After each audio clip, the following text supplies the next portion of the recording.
You know we keep it alive. You know we keep it alive.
Share, subscribe, cause you know we keep it live, yeah.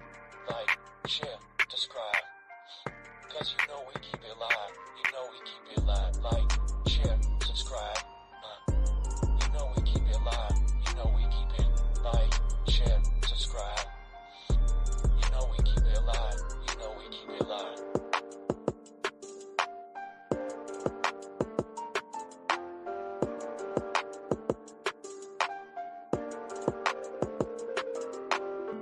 Like, share, subscribe, cause you know we keep it live, yeah. Like, share, subscribe, cause you know we keep it live. You know we keep it live. Like, share, subscribe, you know we keep it live. You know we keep it like, share, subscribe, you know we keep it live. You know we keep it live. Da, da, da, da, ooh. Yo, what's good, everybody? Show will start in a few seconds. Getting some backstage stuff set up.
Share, subscribe, cause you know we keep it live. Excuse me. Yeah.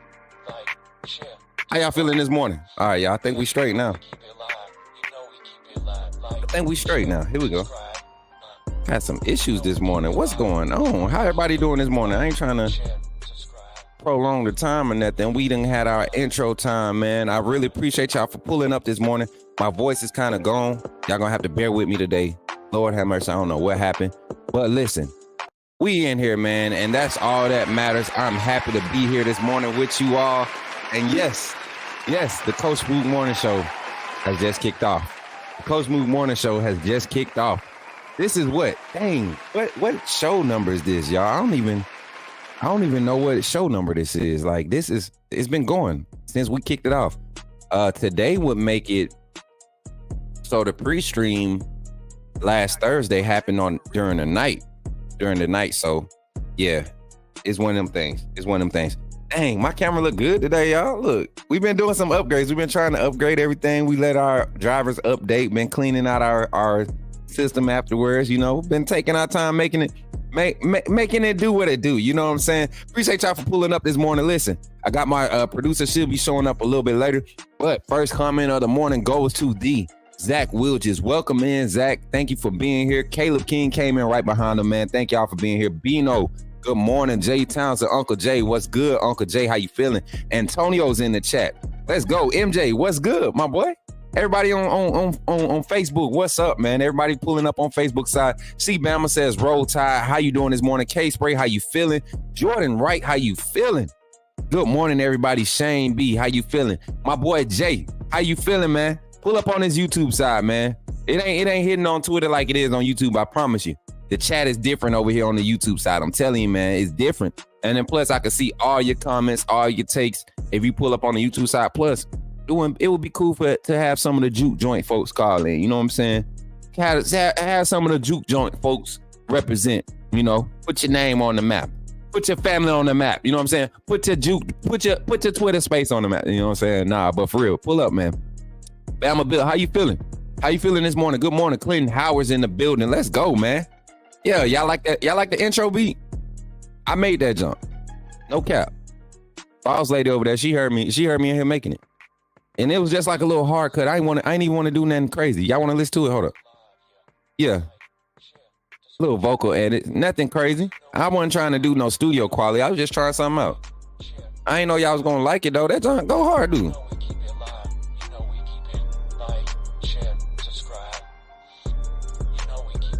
Yeah, a little something. Let me put some. Gotta get my lips. Can't be talking y'all with no ashy lips, y'all. Boy, have mercy. Help me, please. Help me, Jesus. Help me, please. Help me, please. So yesterday, I got hit in the lip yesterday on the court. That junk hurt. So when I went to put Carmax on yesterday, that junk was burning. I was like, dang, I got a cut on my lip. I got a little cut on my lip, y'all. My lip look a little swole. That's why. That's what happened when you be out there playing with non-athletic folks on the court, trying to be young, trying to be cool again. Jarvis, what's good, man?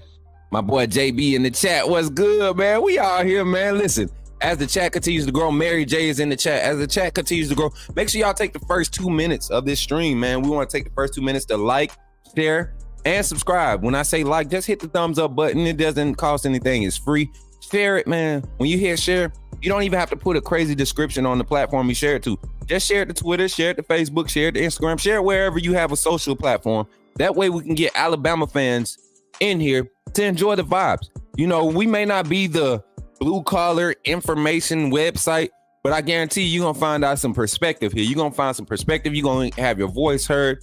You're going to get some inside scoop on some things. And we got some special guests pulling up this morning on the phone line. So the phone line segment will be a little different today. If you really want to talk recruiting, you'll have 5 minutes to call in. We'll give you 5 minutes to call in and kind of bring up some recruits. If you have recruits that you want to talk about, that you want to be presented on the segment tonight, you can come to our Discord. If you haven't joined our Discord, I need one of my mods to put our Discord link in the chat to the locker room. Create an invite, copy that link, and paste it in the chat. One of my senior mods, Bino, I see you in here, so it's probably gonna be you. Haven't seen Quaisha. We gotta check on Quaisha, y'all. Quaisha did say she was gonna be busy this week, but gotta check on Quaisha. And I think Antoine will be pulling up a little bit later. But listen, join the Discord. That's how we are communicating with our community information, right? A lot of people got message boards and stuff like that. We ain't paying it. We're not asking you to pay to be a part of anything or get any information. We just want you to respect how we got everything structured in the Discord. So you got recruiting information or recruits that you want to see. There's a recruit channel. You got networking opportunities that you want to take advantage of, or you want everybody to have an opportunity to take advantage of. We got a networking channel. Content creators, you will post in a network channel, all of that stuff. The community is there for it, right? And I'm not trying to handcuff anybody, or I'm not trying to keep anybody from eating like people think. It's just this is how our industry is structured. Our community is structured, and we want to build something solid.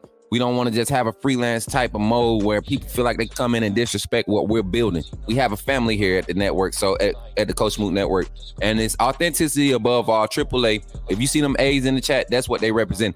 Carla Bailey, sis. Antoine, what's good, bro? Antoine, I don't know if you heard me, man. Go ahead and post that link for us, man. Post that Discord link for everybody. I'm gonna need your help a little bit. You and Bino heavily. Carla, I need you to jump in Discord for me real quick. And I need to I'm gonna have KT ask you something. So she's gonna be reaching out to you soon with something that we want to discuss. But we kicking the morning off with some craziness. Bama Built just donated a $19.99 super chat. Appreciate that, boy. Hey, you might as well become a member. If you send in $19.99, you might as well join the AAA family. I'm surprised you ain't got one tag. Listen, it says UGA Peaches on the clock. They talking too crazy. Listen, bump UGA, man. Them boys better enjoy it. They already listen. Y'all lost to the elementary form of this team. What this team is about to be. Y'all lost to them last year, and you lost more production from last year's team offensively and defensively than you had the previous 2 years. I think UGA is probably going to take a step back. 9-3. I'm calling it. They might go 8-4. UGA might go 8-4 if they drop one of those early ones. And I'm saying maybe if they struggle against Clemson, I see UGA losing 3 games for sure. And Clemson might beat UGA. It wouldn't be crazy to see Clemson. Clemson's had a down 2 years. They've been down for about 2 years now, 3 years max, But Clemson could come in and do something.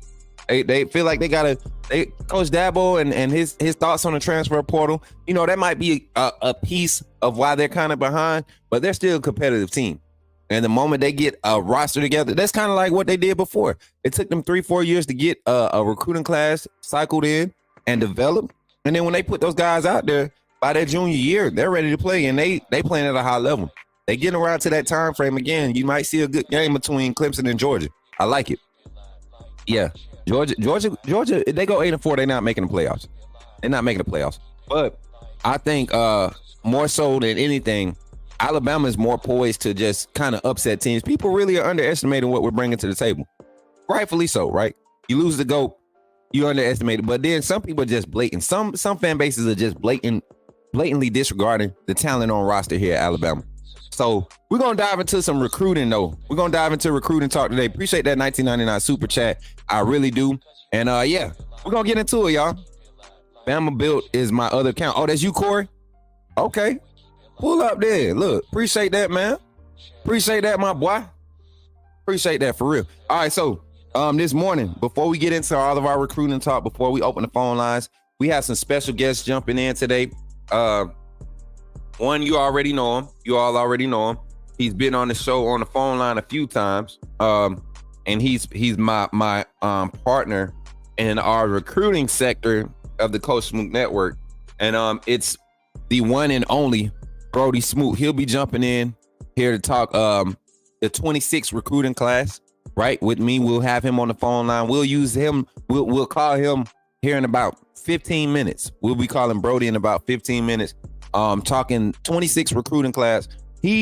Myself and Brody have been creating relationships with some 26 recruits, 2 of which have already committed to Alabama, which is crazy because in February when we were talking about these guys, nobody was talking about it. But as soon as they get an Alabama offer, now everybody has this crazy insight, right? Now everybody knows what's going on.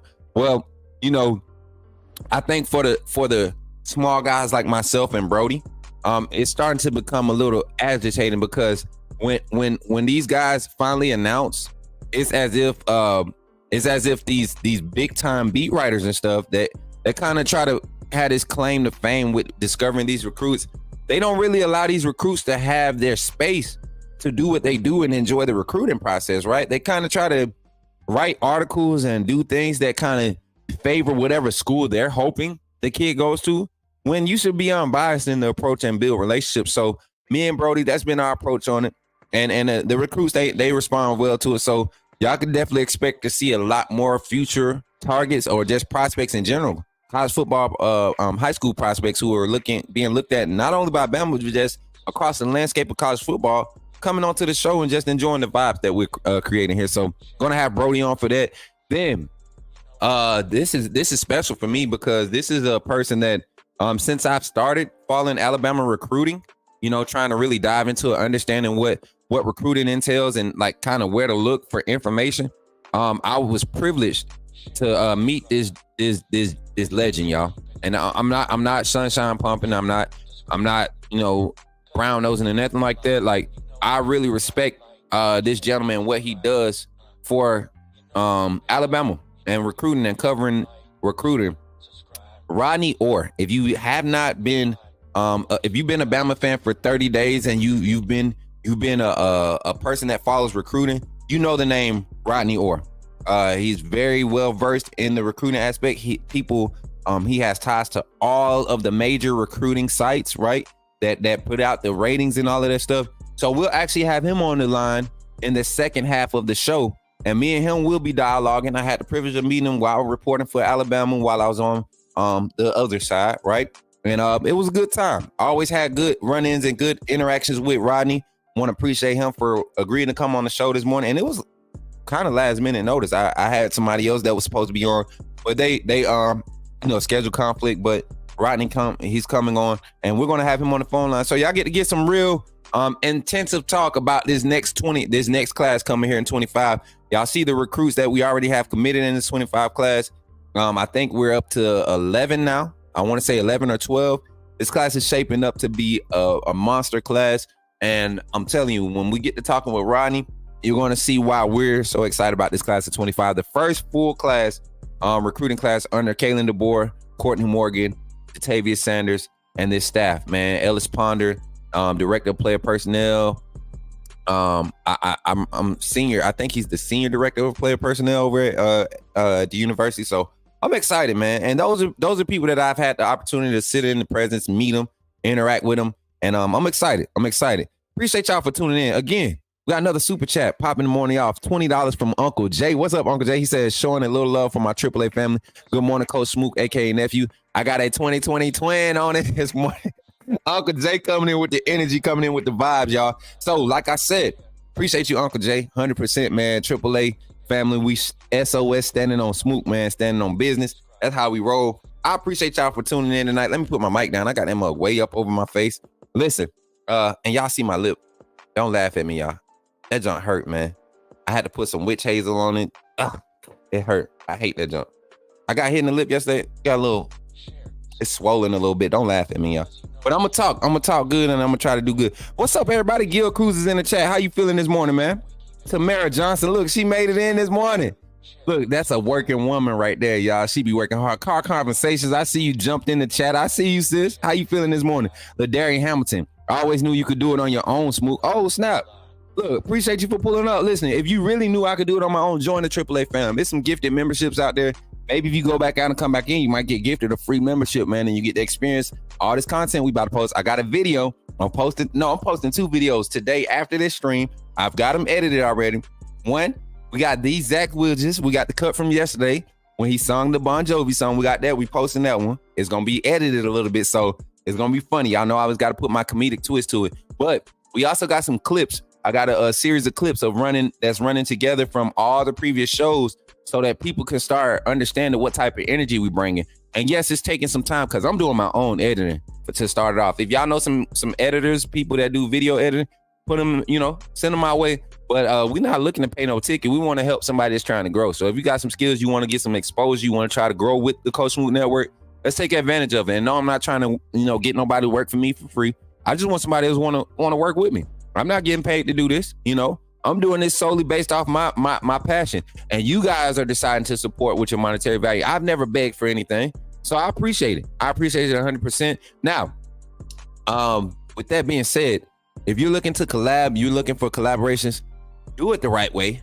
Reach out to my people. I got a team of moderators. I got a staff now that's in place.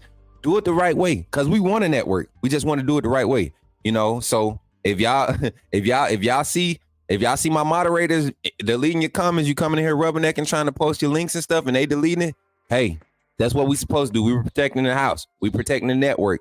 We don't want everybody to, we not going to be attached to everything. It's just what it is. It's just what it is. So some of y'all not authentic enough to rock with us. We don't deal with that fake stuff. We don't do media agendas. We don't do, we not dictated by, no powers to be and none of that. We speak the truth. We give our perspectives. We agree to disagree. We have difference of opinions, and we respect each other at the end of the day. You get what I'm saying? We won't be no media pushers, all right? Ooh, shout out to my boy Corey Glover coming in with a big old super chat today. Oh, that's what I'm talking about. Listen, anytime we get these purple ones, you definitely get an applause, man. Appreciate my boy Corey Glover with the $49.99 super chat saying consistency is key. Smoot, keep it up, bro. We standing on Smoot. Roll mother freaking tide, man. That's what I love to see, man. Appreciate that $49.99 super chat, man. It's always appreciated. You also are a member of the AAA fam. Just know, man, it doesn't go unnoticed. You know it don't, man. I think I spend more time on here thanking y'all and doing all that other stuff, not extra stuff, the other stuff. You know what I'm saying? Trying to make sure y'all know how appreciated you are, how appreciative I am of you all, because that's what matters. This is what makes the channel, the community. So shout out to everybody over on Twitter, the 18 watching on Twitter. That's good. We got the numbers up on YouTube today. We starting strong on YouTube. We got 55 in the chat. Make sure we run the likes up. Make sure we sharing. Make sure we subscribing. And before we dive into our conversations, I'm going to talk about the philosophy of Alabama's recruiting, what I see from my end, and some of the conversations I've been able to have with some of the staff that's directly involved with recruiting, but also with these coaches. You know, based off my vision and what I see and how they're recruiting, the type of guys that they're targeting. We'll get into my philosophy behind it. We'll get Brody Smoot on the line, and then we'll open the phone lines up for our fan talk segment. All right. So without further ado, I want to give a shout out to the AAA family, everybody that's supporting the channel monetarily. I really appreciate you. You've chosen to be a member, contribute monthly with your monetary contributions. It doesn't go unnoticed, man. Everything that you're contributing is going to the upkeep and the upbuild of this network. I don't get to eat off of what y'all, what you supply. The way I'm eating is by continuing to upgrade this channel. I want to have a background for all our different segments. So in order to do that, I got to get some software and things in place. And because of your contributions, I'm able to get that. So continue. The more you want to see, the more you support. You know what I'm saying? The more you support, the more you're going to see. We're not being lazy over here. I'm telling you. Oh, snap. We got him going crazy this morning, y'all. We got him going crazy. Uncle Jay coming in with the 50 piece. What are we talking about? Roll Tide,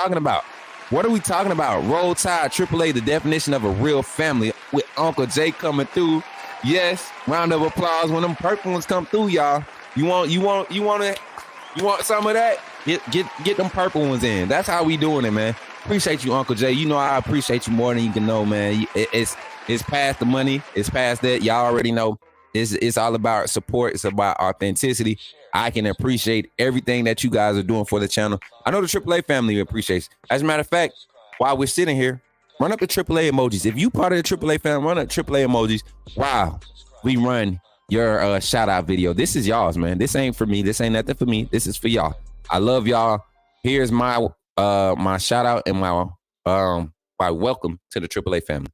Welcome. First of all, I just want to say thank you for joining the AAA family. By doing so, you have committed to supporting this channel monetarily, and for that, I cannot thank you enough. I'm glad that you saw fit to contribute to the growth of this network, and because of that, you have access to all the behind the scenes content that we're going to be placing on this channel, backstage access to all the vlogs, VODs. We got all types of content. You will have early access to it. Also, any event that you see come out with Outside with Coach Smook or anything sponsored or partnered with Coach Smook, it will be preferred.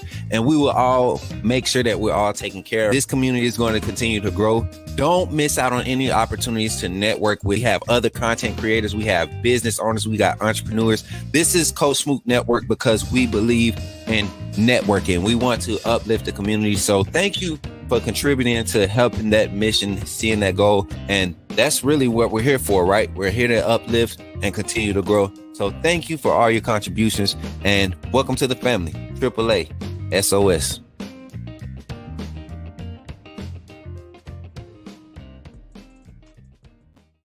Welcome. First of all, I just want to say thank you for joining.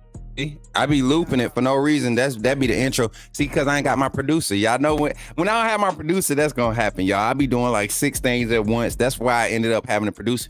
Listen, so because of scheduling, we're going to need an assistant to help Marquita. Marquita is doing great work. She's doing great work for free for me right now. She didn't even, like, I was trying to ask her what would be something, that she felt respected if I was able to budget something in just to bless her, and she didn't even want to give me a number. I had to force her to really just like think about it. And she still hasn't gotten back to me. So I'm not looking to get anybody on here for free. People really just want to contribute to the network, and I appreciate that. And I believe in blessing those who are there for you, right? And so because of that, we're looking for somebody to help out, man. People that want to volunteer their time and continue to help the network grow. So if you think you have a niche for doing production, not necessarily production, but getting the banners up on the screen, doing the comments, you have a good eye for seeing things in the comments. I know people that are very active, very animated in the chat, like my sister Nicole. I think she'll be great. Carla, I think you'll be great. I think people like, I know Antoine could, but I think Antoine is moving around during the day a lot. You know what I'm saying? And yes, my boy Dwight just made an announcement. See, I think y'all missed the announcement from the show the other day when I was celebrating that we had 1.6K subscribers now. We're at 1.6K. So give yourself, I think y'all missed it, but just in case y'all did, listen, we are at 1.6K. We are at 1.6K. We are 400 followers, 400 subscribers on YouTube away from our 2K goal for the month of May. And yes, we're getting to the end of the month. And we may not hit 2,000 by the end of May, by June 1st, but we're going to keep celebrating every 100 we want to celebrate. And so this Friday, there will be a Cash App giveaway for hitting 1,600. Guess what? Friday morning, the segment Friday morning, you will have an opportunity to win some money and go eat lunch on the Coach Smoot Network. That's just how we do. That's our thing. Anytime we have some growth, it's a reason to bless somebody else or pour into somebody else's life for contributing to what we're trying to do here, because it's a bigger picture than just a radio show. So I appreciate y'all, man. Did we get another super chat? Uncle Jay just gifted a membership. Make sure y'all go check out the memberships. If you don't have a membership right now, you may be able to back out and come back into the stream, and you might have a doggone membership waiting on you. My guy Antonio Russell comes in with the $5 super chat. He said, awoke to 5-star wide receiver Meadows having down to Notre Dame and Bama. We're actually going to be talking about Derek Meadows today. I told somebody yesterday if they wanted to hear the inside scoop, the real on Derek Meadows, and the trend that I've been kind of beating the path on with him early on in recruiting. Y'all remember a lot of people looked at me crazy when I said don't take a Notre Dame commit seriously when Alabama and this staff is involved. I said it on the other channel. A lot of people didn't pay attention when I said that. There are a lot of kids that are looking elsewhere because of the circumstance of what happened between Saban. I mean, the Saban era transition. But now these kids are starting to be able to come to the campus and see this staff now that's in place. It's going to get real spicy for a lot of teams, and we're going to see a lot, especially this 25 class. This 25 class is really about to go crazy. I'm telling you. What they talking about? Okay, yeah. Okay, I see him. Oh, they tweeting over there on Twitter. I thought something happened. But listen, we're going to get into it, man. I have our first special guest on the line in the back. And this is my little brother, man. We've literally connected. Oh, yes, my producer's here. Oh, my producer. Yes, Marquita. Hey, good morning, sis. Look, I was about to start struggling. I was already out here looping videos that ain't supposed to be looped. I ain't got no banner on the screen. I ain't got no ticker at the bottom. So I'm glad you're here, sis. I'm glad. I'm all a mess. It just don't work for me with all these different screens and stuff. So yeah, y'all see it. Look. Hey, Marquita in the house. Hey, so I'm excited, y'all. Yeah, so now we can go ahead and get the show started. On the line in the back, I got my little brother, Brody Smoot. We are bringing to y'all the Smooth Way. The official launch will be June 1st, y'all. I got us a banner being worked on. He still got to send me a picture to put on our little episode banner, our little logo or whatever. But we working on it. June 1st, y'all will see the official launch of the Smooth Way recruiting, and like the Friday Night Light segments. We're gonna get on top of that. We got a schedule that we should be able to put out by the end of June, that we're going to go and see high school games and film them and vlog them. He's going to be on a lot of those trips with me as like my co-host, and we will have Smooth Way segments on Wednesdays starting July. where he's going to be on the show with me. And I'm really trying to help him develop his media personality. He does great beat writing, but I think Brody has something to bring to the table when it comes to the Alabama content, especially when it involves recruiting. We're doing it a different way. So without further ado, coming to the stage on the phone line, Brody, you there, bro? Yes, sir. I'm here. Good morning, man. How you feeling this morning? I'm feeling good, man. Look, you already know I'm excited to have you on as always, man. And then today is like our day. This is what we talk about. This is what me and you talk about. This is how we became boys. We was talking recruiting on Twitter in a group text, and then got the number on the phone for 3 hours. Our first conversation. You remember that? Yes, sir. The first conversation. Oh man, what's going on today though, man? Talk to us about some 26 recruiting, man. I know that people are excited to hear about 26. A lot of people talk about 25. We got all the buzz around 25 kids, but I think people are more intrigued with the talent that's being discovered in this 26 class, what's being targeted by this Alabama staff. So expound on that a little bit. Bring a few names, and we'll talk about them, man. We'll talk about them. I'll be over here typing away, trying to pull up the film and everything while you just do your thing, man. Go ahead and talk to the people. Yeah, man. Several positions that I've been looking at pretty closely. Obviously, defensive back, because you have Jamarion Gordon and Dorian Barney. I mentioned on the last segment I was on with Coach Smoot, Zion Gibson from Gadsden City. He handed it a potential commitment. He's one to watch. Former teammate of Drake Kirkpatrick Jr. Really like his game. He runs track and plays basketball. Very athletic kid, very versatile, can play corner or safety at the next level. Starting out with 3 defensive backs would be a great start, especially with all 3 of them being, either in the state or in Georgia. Yeah. Another kid I really like, there's 2 kids that I really, really like after watching this film a few minutes ago. Xavier Griffin from Gainesville, Georgia. I was just about to tell you that's another one. Man, 6'3", 205. He can play edge, right? I couldn't think of a player comp right off, but the kid's very versatile. Like I said, can play inside the box or along the line of scrimmage. And just looking at the rankings, he's ranked as a top 6 linebacker by every recruiting site. So I just read where Georgia and Bama are in on him. I'm trying to think of any other schools that might be really invested in him. I know I saw Ole Miss really pushing at him. Ole Miss was pushing Kiffin. I think Kiffin and his staff are really starting with that 26 class. I have a guy over on that side on the Ole Miss side, and he's really been echoing this what I've been saying. I think Lane Kiffin is finally starting to mature as a head coach. From his approach, his mentality standpoint when it comes to recruiting. Portal has been great for Lane Kiffin, but even Lane Kiffin knows you can't sustain from the portal. And he's trying to get a jump start on the defensive side in the 26 class. There are a lot of kids that Ole Miss is catching their attention, a lot of defenders, because that's not traditionally the place you go to get exposure from being a defensive player. So I think Lane Kiffin is doing some things by targeting a guy like Xavier. Oh, for sure, man. The other guy that I was going to mention is Tank Jones, which I'm sure a lot of people are aware of Tank. He's not underrated. He's properly rated. And the guy that I would compare him to, if you watch his film, is Harold Perkins. Yeah. If anything about Harold Perkins, you know that he is a top 10 pick next year in the draft. Oh, yes. So, I mean, coming out of high school, that's a pretty good comp for Tank Jones. St. Paul's Episcopal, I believe that's where A.J. McCarron played. St. John's? Sure. Out of Mobile? St. Paul's Episcopal? Out of Mobile, right? Yep. That's where AJ played. Jalen Armour Davis also played there. Mm-hmm. Alabama seems like they might be the number 4 school right now. Right. He's got Auburn, Georgia, and LSU pushing hard. He said those were his top 3 schools right now, but he's camping at Alabama next Thursday.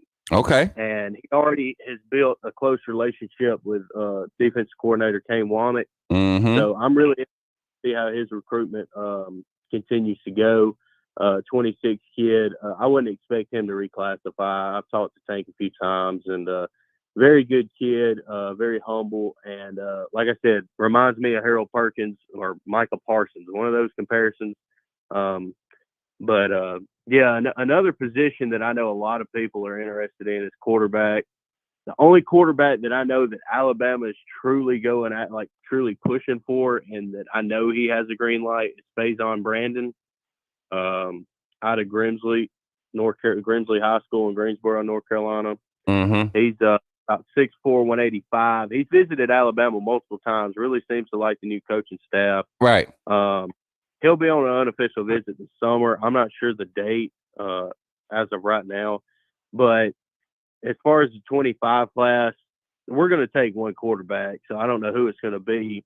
It'll probably be a guy that's fringe top 10 quarterback. But now, this kid is the number one ranked player in the class according to 24/7 Sports. Who that? Like 5-star, highly regarded. He's ranked no lower as the number 14 quarterback, which I feel like that's not right. But we'll move on from that. Yeah. But I think the kid's very special, and Alabama's all over him, which I really like. Another guy that I really like that's from Carrollton, Georgia, is Jonaz Walton. All right. So before you talk about Walton, what has been the vibe about this staff? And I'm asking you just because we haven't talked. You know, we don't plan our segments together. So I've been hearing a lot of buzz about this staff in Alabama, how they're just kind of locking up the certain power regions in Georgia. Carrollton is a powerhouse for athletes right now. And they've been traditionally just been able to turn out D1 talent, you know, NFL talent. So what do you think is a contribution to this staff and the type of impact they're making, not just in the state of Alabama, but in the state of Georgia, where we've seen the quality of recruits coming out of that state just kind of skyrocket over the past 6-7 years? Oh, man, I think it's very huge. This coaching staff, like you said, they place a priority on several areas in the state of Georgia, and one being, you know, West Georgia, Carrollton, LaGrange, Noonan, places like that. Mm-hmm. But, you know, last cycle we got Caleb Odom. In the past, we've got some guys from the West Georgia area. Having a guy like Jonaz Walton, you know, we're pursuing a guy like Julian Lewis from Carrollton. Caden Prothrow from Bowden, right in that neck of the woods. But what caught my eye instantly, Coach Smoot, was when this coaching staff was hired and assembled, one of the first stops they made was to Carrollton High School. Right there. I mean, that's like a hotbed for recruiting. I mean, it's not we're not talking about guys that are just like Caleb Odom and that's it. We're talking about guys that are 25, 26, and 27 guys. Yep. Yeah, I mean, guys, we're talking about guys that are on down the line. It just goes to show how much talent's in that area. And, you know, Walton's one of those guys, 5'9", 190. I just recently read that his top two schools are Bama and Georgia. Right. And but that goes to show you what this staff is doing, man. The fact that we're going into Kirby, like the big dog Kirby, we're going literally to his front porch. Going to his front porch, and we're not even knocking on the door. We're checking to see if it's unlocked. If it's unlocked, we're walking in. We're not asking for permission. We're not, you know, we're that neighbor. Like, we don't care, man. You know who we are. Just because I went and got a little breast reduction don't mean you don't know who I am. You know what I'm saying? I'm still the same person. You know what I'm saying? I just can't walk with my chest out as much. But what we got happening is I got a newfound confidence because I'm healthier now. That's what happened with Alabama. Coach Saban and his staff, they for so long when it came to recruiting, we banked on our chest being bigger than everybody else's, right? We banked on that. We knew that, bro, you're gonna see us regardless if you want to or not. And that's what we banked on. But now with the change, we had to have that same level of confidence, but approach it with different. So now we had to get healthier. Like everybody knows usually when you have to get a chest reduction. It's for your health. It's for your health, ladies. Y'all know what it is. I'm gonna keep it real. Y'all know it's for your health. You get what I'm saying? And you get that thing done. You go through some pain early on, right? post that surgery. But then once you get settled, you get back in the gym, you get to doing your healthy eating and all that stuff. The health part of it is the benefit. And you start to see yourself perform better. You're able to move around better. You're not dealing with the back pain anymore. And that's what's happened with Alabama football when it comes to recruiting in the state of Georgia. But go ahead and continue, man. Y'all like my analogies too. I can't tell the truth. I got some off the wall analogies. They make sense though. People are like, dang, this man just compared recruiting in the state of Georgia for Alabama to breast reduction surgery. Yeah, because that's what it is. Man, what really stands out to me is how this coaching staff just hit the ground running ever since they, stepped foot on campus. Kalen DeBoer's done a great job. 2025 kids, that's the priority. But we're out here looking at 2026 kids, and they're already going after a lot of them very hard, giving a lot of them green lights. Obviously, Jamarian Gordon and Dorian Barney. But they're getting guys on campus, and, the old staff, we expected to get guys. Like, we didn't have to bring in, 30 guys every weekend for official visits or 15, whatever the number may be. We just expected to get these guys, and they wanted to play for Saban. Mm-hmm.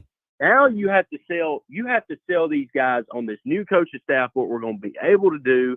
We have to go out and prove it. And we've already gotten plenty of commits. I'm not sure the number for 25. Is it 10? Do we have 10? Yeah, let me double check. I just had the list up. Let me pull it up. I think it may be 10 or 11. It may be 11 because I want to say the last Jaden Harmon was the last official, right? Yep. And then we got 2 in this upcoming class, and we haven't even played a game. That's just a testament of what this coaching staff has been able to do and what they'll continue to do. But yeah, there's a lot of 26 guys out there that I'm really fascinated with. 2 guys, one guy in the state that I really like is Colvin Landrew. A lot of people haven't really spoken about him. I'm not sure the coaching staff level of interest. 6'5", 185, plays basketball and football at Thompson. And he's similar to Caleb Odom. I love guys that can line up out wide and play wide receiver and line up on the line of scrimmage and play tight end like Caleb Odom. Yeah, the hybrids. I'm telling y'all, me and Coach Smook have talked about it. Caleb Odom is going to be a dog. And it seems like that's like our formula when we're looking at taller receivers / tight ends. It seems like this coaching staff really likes that, which I really like too, like I just said. So Colvin Landrew and Caden Prothro, those are 2 guys I'm watching at wide receiver / tight end. And then last segment, you mentioned Brandon Bennett, how he looked like Devontae Smith. Mm-hmm. I had an opportunity to watch his teammate, Malachi Toney. Yes, I was just about to say, have you seen it? And then they got a running back too. I think Alabama might end up, trying to get over like this. There's a lot of talent, and not just to highlight the state of Alabama, but the state of Alabama is really pushing out some talented skill position players. I remember it was a time where Alabama was only known for running backs, linebackers, defensive linemen, but now you're talking about the skill position, safeties, corners, wide receivers. I mean, the level of talent and the level of speed that's trickling into the state of Alabama. I remember you used to have to go to Florida for speed. Now we got guys in the state of Alabama, 4.3s, 4.46, 6'4" guys running 4.4s. Like, 6'4" at 4.4 is really a 4.2 in my mind. You know what I'm saying? Like, you're dealing with size and speed. So I'm loving the type of talent we're putting out. But you said a name that I'm excited about because of how his skill set relates to Caleb Odom, and that's Caden Prothro. Caden Prothro is a guy that, like you said, I have my eyes really close on that situation, on that journey, because I feel like he sees his opportunity for growth playing behind the likes of a Caleb Odom next year if he was to commit to Alabama as a true freshman. Yep. 6'6", 6'6.5", 210, very similar to Odom in terms of frame. People are going to be able to see what Odom's doing, and they're going to go crazy because, me and Coach Smith are what he's capable of doing. From that area, literally from Carrollton. So, you imagine lining up Prothro on one side and having Odom on the other side? That's a mismatch nightmare. Right. But you're talking about these 2026 guys, like Coach Smook said. The thing about this staff is there's a lot of talent, a lot of speed, a lot of different positions in the state of Alabama that will be addressed. But the thing is this staff is not done evaluating. Not at all. Not at all. They're just starting. Right. Like there's guys that are gonna emerge like all over the place. Mm-hmm. There'll be several 25 kids that nobody's heard of right now. Right. That we'll probably wind up signing. Like, I mean, you look at a guy like QB Reese, everybody was sitting there like, why is Alabama not offering it? I mean, it takes time. These things take time. And so we'll be able to get a better grasp of who we're taking, later in the cycle. We already got a lot of talent right now. A lot of these guys seem locked in too. I mean, this coaching staff's done a really, a superb job of getting these guys committed and trying to establish and build relationships with them. But 26, it'll be interesting to see. Getting 2 DBs to start off is very good. A step in the right direction. And I just look forward to seeing, how we continue to build off of that. Right. And I'm looking, and like you said, the 26, the DB commits was huge for us because I'm looking at forward projection, right? And look at how much we can possibly lose this year, after this season, pending some solid performances from a lot of these guys. Malachi Moore, who's very highly touted, highly graded, he could have went first round this year, early second round, late first round this year with his production from last year. You got guys like Damani Jackson, who I don't see needing another year after this year. Who else is eligible in that secondary? Keon Sabb isn't Keon Sabb eligible for the draft after this season? So yes, sir. You're talking 3 key players, 3 key guys in that secondary that we're going to need guys ready to replace them. Devontae Smith doesn't need to be a starter this year to go to the draft and have success. I think he comes back and tries to, play a leader role and be a solidified starter next year. But if he decides not to and goes early, I see Devontae going 4th, 5th round with a solid season. And that's not bad for a guy who hasn't played, but more than a year on the field, so, and you got the young talent behind him, Mbakwe, Mincy, Brown, Kirkpatrick. You still got Brayson Hubbard on that roster. I think he's another 2 years, before we see him make a decision on what's going to happen for his career. And he's a quality guy that just hasn't broken into that rotation yet. Who else is in that secondary? Red Morgan, guy that's come onto the scene and just basically become our new Malachi Moore, Caleb Odom, trend where you got a true freshman coming in ready day one, And so I look at the talent that they're trying to secure.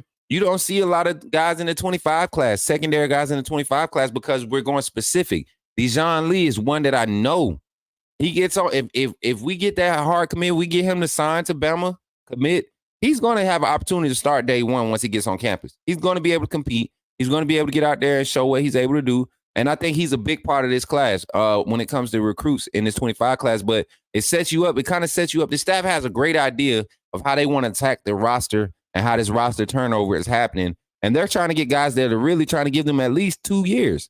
Give me 2 years to try to develop you and put you in the scheme and let you do what you do.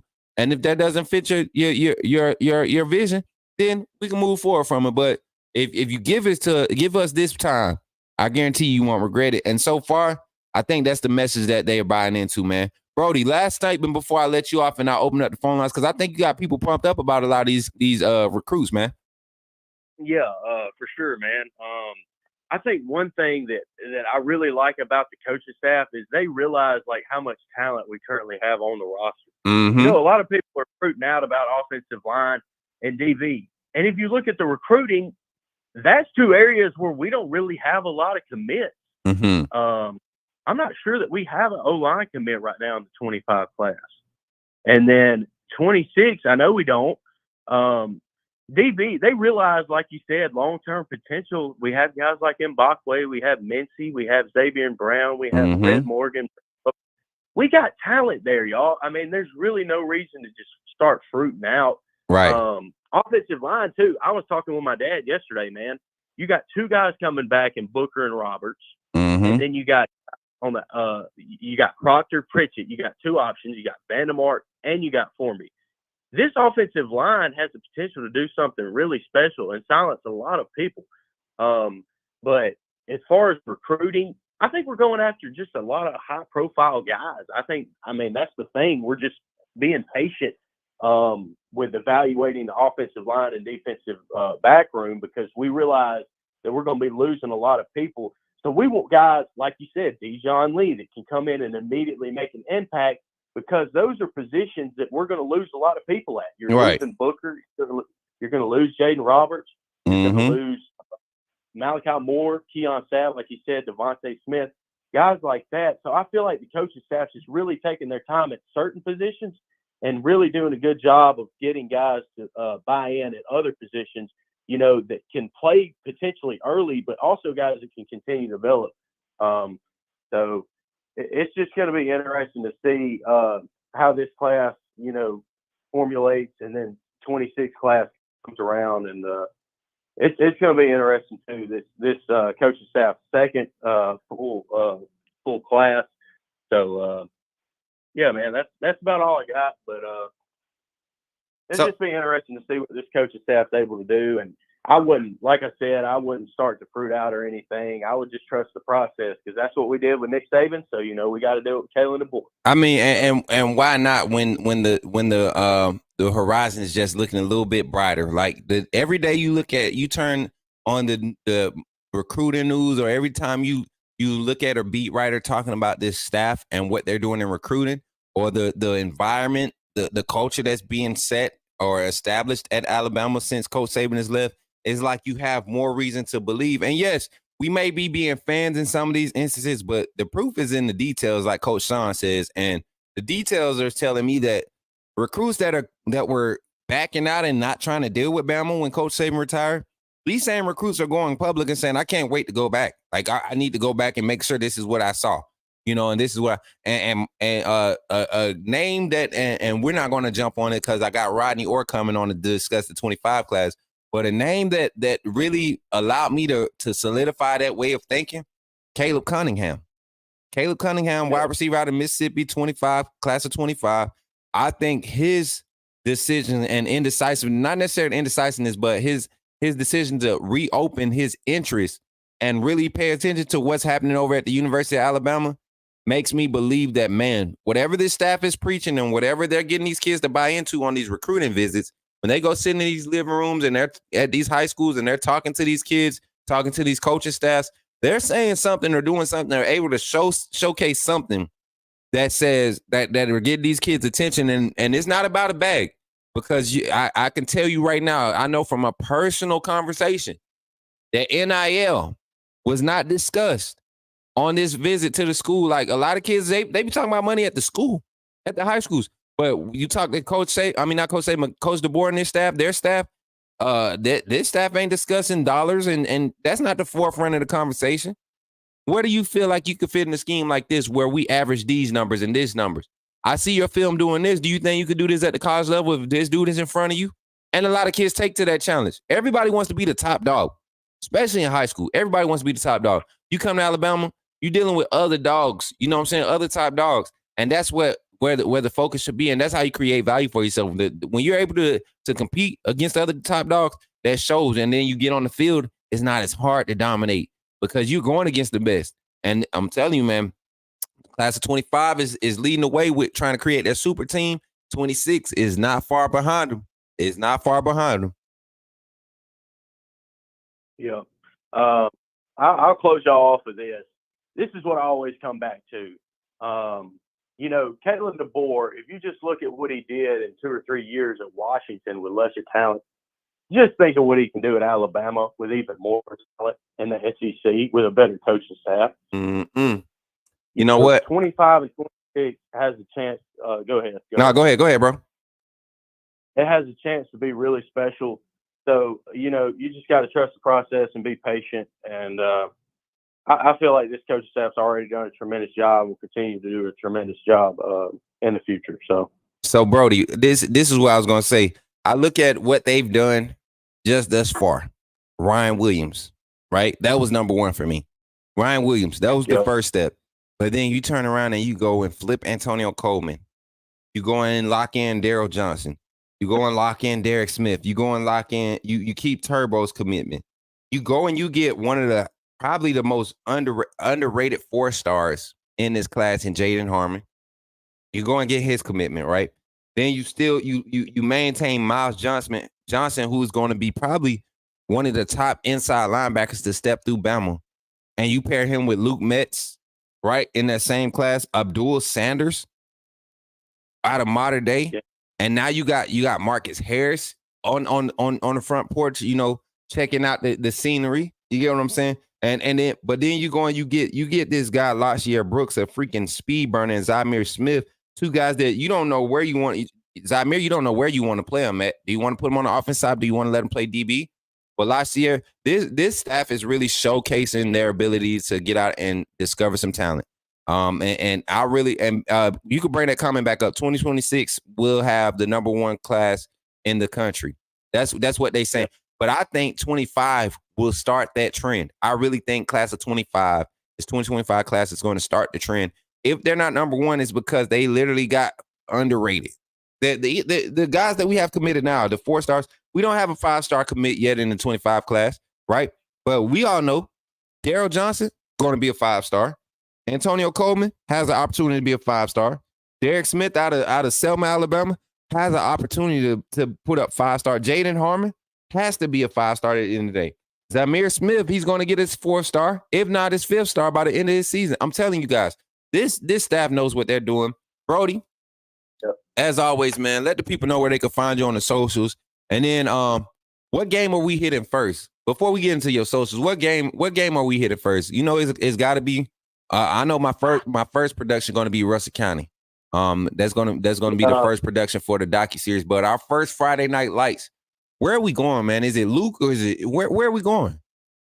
Man, I'll tell you who I got the game I got penciled in that I want to go to. And y'all like this one. Week 1, August the 23rd. Talk about it. You got Saraland, you got Antonio Coleman versus Jackson and Jamarion Gordon. That is gonna be crazy, man. And listen, I wanted people to know that this ain't just something that we don't, we ain't fantasizing about this. This is happening. So all my Lower Alabama Mobile folks that's down there, the AAA fam that's down in Mobile, y'all be ready. First week of the year, we got Antonio Coleman. That's gonna be crazy. That's gonna be crazy. I wouldn't be surprised to see a lot of not high school, but college recruits there. And we've already gotten the green light. We've already gotten the green light from Saraland to show up and show some love. They already showed your boy some love. But I actually want to get in touch with Jackson. I want to get in touch with their staff and see how we can kind of play both sides of the fence, right? Because these are 2 recruits that I'm very excited about. You got a 26 recruit and a 25 recruit. Like I'm excited about these kids, man. And to see that week 1 in Alabama state football, high school football, that's going to be crazy, man. A lot of talent on both sides of the ball. When you talk about Saraland, they bringing back some. Yeah, they lost Ryan Williams, but they had 3 other guys right behind them that could be getting looks just like he was. You get what I'm saying? And of course, you got that quarterback is KJ, right? Got him down there, and of course, we got our current 25 commit, Antonio Coleman. Still been trolling the Auburn fans with his whoa buzzard, support speech, little tweets or whatever when his boys get their offers from that Cal college. But very much committed to the University of Alabama, and that could change. We don't know. This is that type of industry. This is the type of recruiting that we deal with now. But there are other guys that are on that rosters, on both of those rosters, that I'm like, man, this is gonna be crazy. The quarterback at Jackson, I can't remember the young man's name, but I was watching some of the highlights from just their season last year, and he's gonna be a highly touted guy. I think he's committed to South Carolina right now. Yep, Landon Duckworth. Yep. Landon Duckworth, yes, kid is a dog, man. He's committed to South Carolina. I mean, just so much talent on the field, and that just goes to show you what we were talking about. The state of Alabama is really putting out some quality guys and developing some quality guys for the next level. But Brody, I ain't gonna hold you up, man. Tell the people where they can find you, man, and kind of give them a glimpse of what the smooth way is going to provide when we kick that thing off the smooth way. Yeah, man. You can find me on X. I like to call it Twitter. It's Twitter. We grown. It's Twitter. Yeah. Y'all can follow me on Twitter at Brody Smoot. The Smoot Way, it's got a chance to be very special. We're happy to have y'all join along and continue to support us throughout our journey. We're trying to build our brand, trying to build this network for Coach Smoot as well, and get out and see some of these guys and showcase what we're capable of, and just show out for Bama Nation, I guess. I mean, that's pretty much all I got to say, man. Bama Nation and all the children that are trying to make it to the next level, we're here for you. Hey, yeah, that's it, man. But yeah, Brody, you already know, man. Hey, me and my brother Brody, we about to start stepping. And we got some other guys we're going to be collabing with. Somebody that both of us respect will actually be joining the show on the phone line after Brody gets off. And it's crazy because you was just talking to Rodney Orr not too long ago, right? Yes, sir. Great guy, knows a lot about recruiting. And if you want to find out anything about recruiting, follow Rodney Orr. He knows what he's talking about. Mm-hmm. He's the best in the city. Definitely. And been doing it for a long time. Been doing it for a very long time. Yep. But Brody, I ain't gonna hold you up, man. Enjoy the rest of your day, man. Thank you for joining the show. You did great, man. I don't know why you ain't been doing this. I'm telling you, man, this is your niche. This is your niche. Hey, buy into it, man. I believe in you. I think the family, the AAA family enjoys it. I think Twitter. I think we got some people on Twitter talking about it right now. Like, bro, you this is your niche, man. This is your niche. Keep doing what you're doing. I'm glad you decided to partner with your boy. And I think we got something great going. Let's get to it, man. Yes, sir, for sure. Yes, sir. Continue to grind and appreciate y'all's support, and hopefully I'll be able to get on here soon. I'm at the beach enjoying myself. So once we get back, it's on the grind again. So for sure, bro. Yeah, roll tide, and we'll be in touch soon, man. Already, Brody. Enjoy the rest of your time at the beach, man, and stop. Look, next time you say that online, bro, I'm telling you, I'm gonna be riding through LaGrange soon. I'm gonna find you. I'm gonna find you. I'm gonna find you. Oh, yeah. Yeah, and I'm gonna have to wrap you up, man. Tell Caleb don't jump in. I'm gonna have to wrap you up because this beach stuff is really it's a soft spot for me, man. My beach trip got cut short. You get what I'm saying? So the fact that you down there just keep throwing it in my face, man, is hurting my feelings. Oh man, I'm sorry. All right. Chill out. All right, man. I appreciate that. Appreciate it. All right, man. Take care, Brody. Y'all too, man. All right, roll man. tide. Yes, sir. All right, y'all. That was my brother Brody Smoot on the line discussing recruiting for the class of 26, man. If y'all like that segment, give me some AAA emojis or some SOS in the chat. Shout out to Brody Smoot for coming through and kicking it with your bro. I'm telling y'all, man, we got a lot going on in recruiting. Now, before we get Rodney Orr on the line, I kind of want to open the floor. Smoot, tell him about Price Perry, right? Bama, you late. Bama Bill.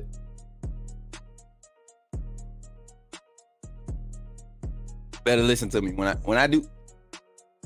We only giving attention to the realistic stuff, okay? You get what I'm saying? Realistic. Now, Keelan Robinson, Keelan Russell, you would say something about Keelan Russell. We could talk that, and the fact that I feel like now, after reading up on some stuff yesterday, I think we're kind of not necessarily moving away from Juju, but I think we're more focused on the possibility of having Keelan Russell and his skill set and what he brings to the table. You get what I'm saying? And adding him because Keelan wants to be at Bama. I'm gonna tell y'all right now. Not only was my feels, but I've had people come in and confirm who are closer around to where he's at down there, Duncanville. He wants to be at Bama.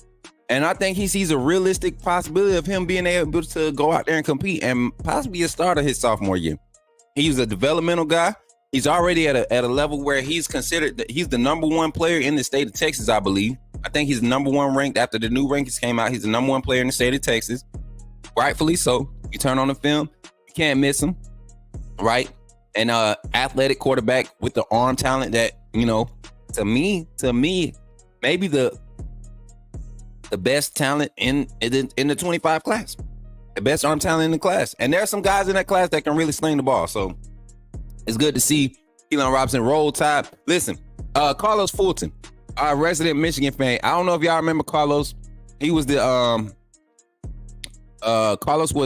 Michigan fan that was really just giving us a hard time over on Bama football on YouTube. Carlos, welcome to the real network, bro. Welcome to the Coach Smoot network, the authentic network. You can come in here and talk that mess, but just know this family right here, you're gonna get jumped. And I don't care nothing about all that politically correct stuff. We not white collar over here. Ain't that right? I think boss lady texted me and said that's the term I'm supposed to use. White collar. We not white collar. Collars be dirty than the mud around here because that's what we do. We be in them trenches. But you ever took a shirt off and you had that brown ring around the neck of your shirt after wearing it all day? That's how our shirt collars be looking when folks come in here talking crazy because we be in them trenches, bro. We be in the mud. We be getting it out the mud. But yeah, what's up, Carlos? Hey, now, Carlos, one thing I will say about Carlos is a solid Michigan fan. He ain't never been when he show up, he don't rubberneck. He say what he say and he stand 10 toes down. So because of that, Carlos is always welcome into my spaces as a Michigan fan.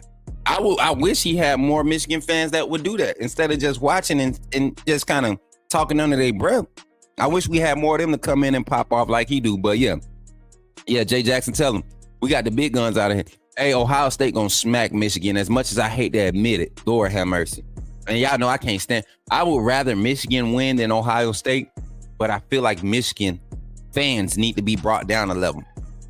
The simple fact that y'all won a game off of a horrible snap and having a touchdown call back from us, like that like y'all got the worst of our team that game. Y'all got the worst of us. And thank God that Seth McLaughlin is gone. Hopefully he ain't the starting center at Ohio State when they see y'all, because if he is, y'all might beat him again. But I do expect Ohio State to tell one out the frame. You know what I'm saying? Art. Come here, Art. No, this way. Yeah, there we go. Y'all want to say what's up to Art? Come on. Get up. Come here. Art. Take. Get up here. Come on. Weird, bro. Get out of here. This dude weird, man. He be doing weird stuff. Like, he think he a cuddle dog. He like 65, 70 pounds, bro. He a mastiff mix, right? Mastiff and Ridgeline. And he thinks he's a cuddle dog. Nah, bro, get your big butt on, man. Go on.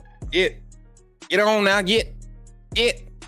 But y'all, we getting ready to prepare to have Rodney Orr on. We're going to be talking class of 25 recruiting with Rodney Orr. We got some official visits coming up with some guys. There's some names in particular that I want to get his perspective on. I have my own take on them, and we're going to kind of dialogue about these recruits. Shout out to the 100 in the chat viewing right now. We got 100 people total watching. We got 66 on YouTube. We got 34 on Twitter watching right now. So if you're on Twitter, I encourage you to come over to the YouTube side, pull up on this YouTube side, and let your comments be heard. Drop a like on the stream. It helps with the algorithm. Get more people, right? Get more people jumping in, talking about Alabama, talking trash about Bama, whatever they want to do. We just want the traffic here, right? We want the good content. We want the good traffic. We want the good vibes. And I think we're providing a safe space, not only for Bama fans, but for college football fans in general. So if you're who's secret fans? Ebony, don't come in here with that noise. You got to come. You coming across the country here. When y'all leave tomorrow, today, when y'all on the way, let me know. Because once you get down here, we gonna rid you of that desert mindset and that old Cleveland dirty smog air mindset, and get you to some fresh country air so you could become fully engulfed in the tide. All right, like we really gonna look. I'm taking Noah. I'm telling you right now. I'm taking Noah to my mama's house, and we're gonna get him some hot water cornbread, some collard greens.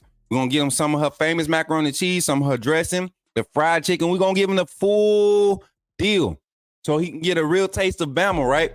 And when you come, you're not gonna be talking that Ohio State mess. I promise you. Let me tell you how serious it is with my family. We've literally converted like Northerners, people that move from the North and come down here and join our church and become part of the church family. They be talking this Michigan stuff and Syracuse and Ohio State and all this other stuff. We've literally shown pictures of people. They show up to our church. They first year there. Oh, I'm this, on that. And by year 2, when it's Jersey Sunday at church, guess what kind of jersey or t-shirt they wearing?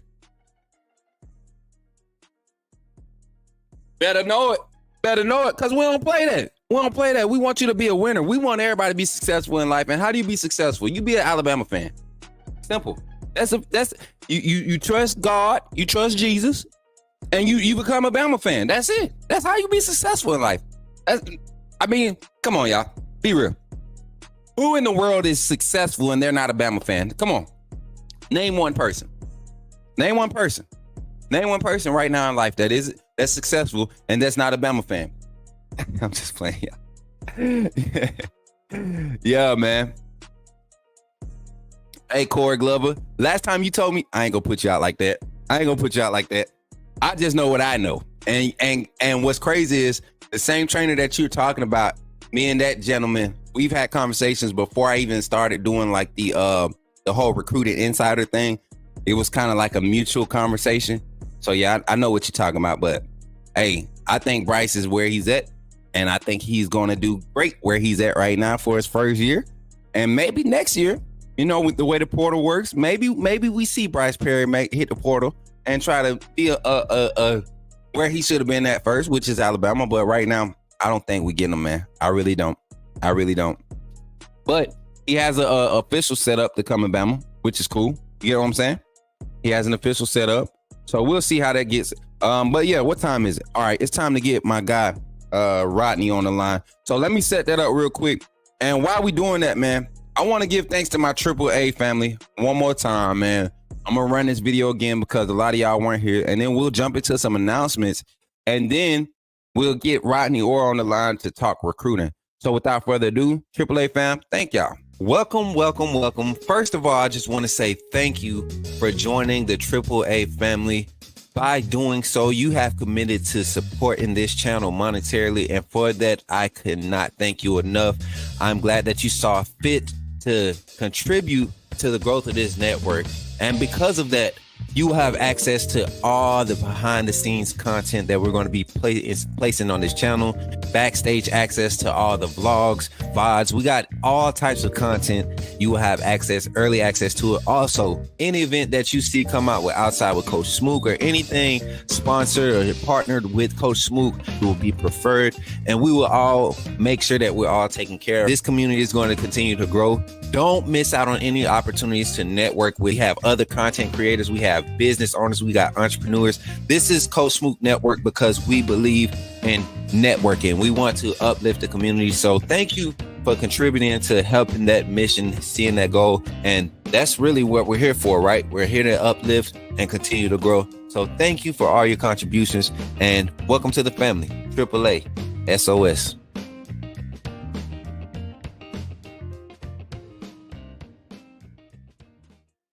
Yeah, that's how we doing it. But without further ado, man, we got a few announcements.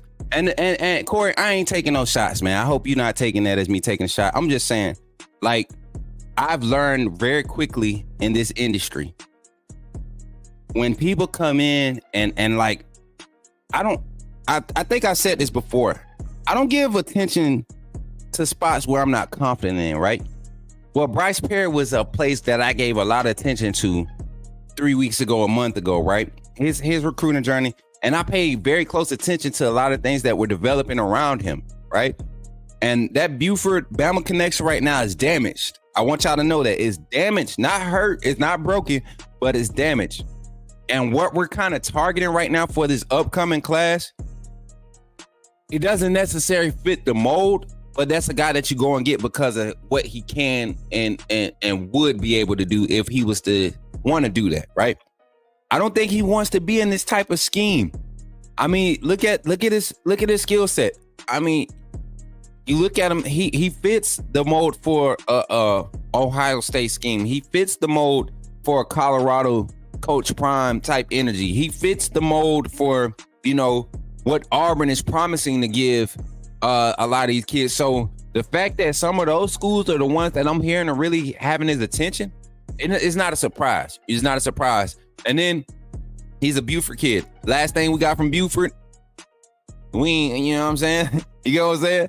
Like I'm kind of over the Buford trip right now. As much talent as they have there at Buford, I'm kind of over it, man. Kind of over it because look at what's happened with their last few. They came through there. I don't know what it is about that culture there. great talent. Pump them out. But a lot of these guys, they got commitment issues, y'all. They got commitment issues. You know what I'm saying? So yeah, my boy said, "Oh no, I know you ain't sister. I know you ain't sister, bro." I was just saying because a lot of people they get it twisted. They think I'm taking shots because they have their opinion on something and I have a difference. I'm not taking shots. I just know what I know. Just like you know what you know, I know what I know. So that's all that is. But yeah, a few announcements, y'all. As we get into this 25, we talk about this 25 class of recruits, and Bryce Perry is a year out too. I just want you to remember that he's a year out. So a lot of this is going to be speculative, or whatever, however you say the word. Y'all know I don't be using no big words. I ain't T.I.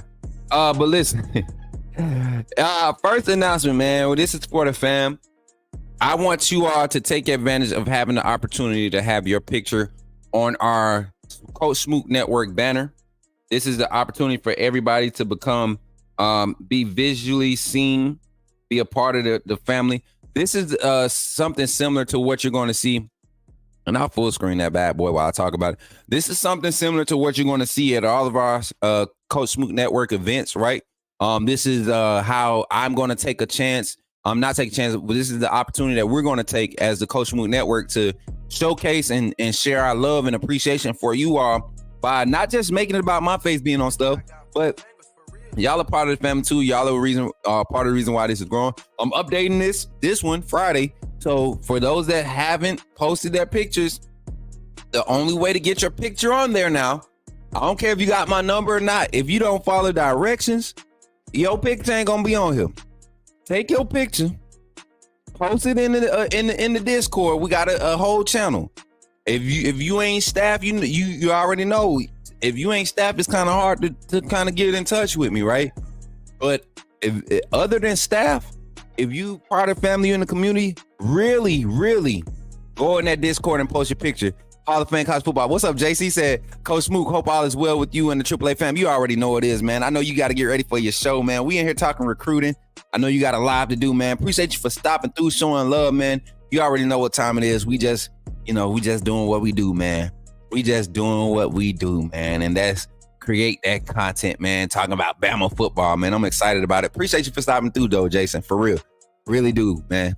Big time, man. This is a guy that's I respect. I love the content since I've been able to start watching it. He keeps the same vibe I do. I hope y'all went and show my brother. No show today. What about tonight? What you doing tonight? What you doing tonight? You know what I'm saying? I'm that type of dude. What's up, Willie? My big brother, Willie. My big brother, Willie McMillan in the chat. My mama said I'm my father's son with the big words. Uh-oh. That part. Listen, tonight we live. Uh-oh.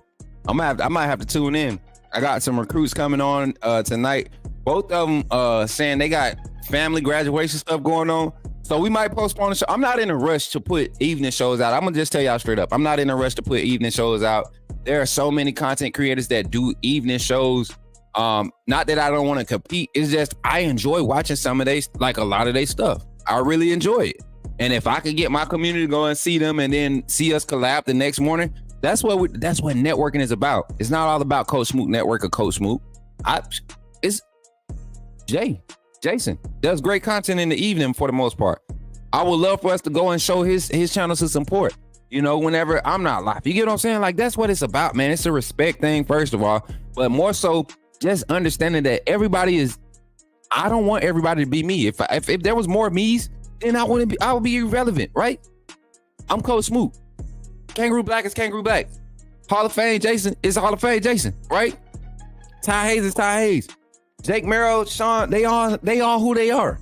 The fact that we could come together, egos aside, and really understand that this is about football talk and just having a good time, that's what it's about. That's what it's about. That's what I'm about.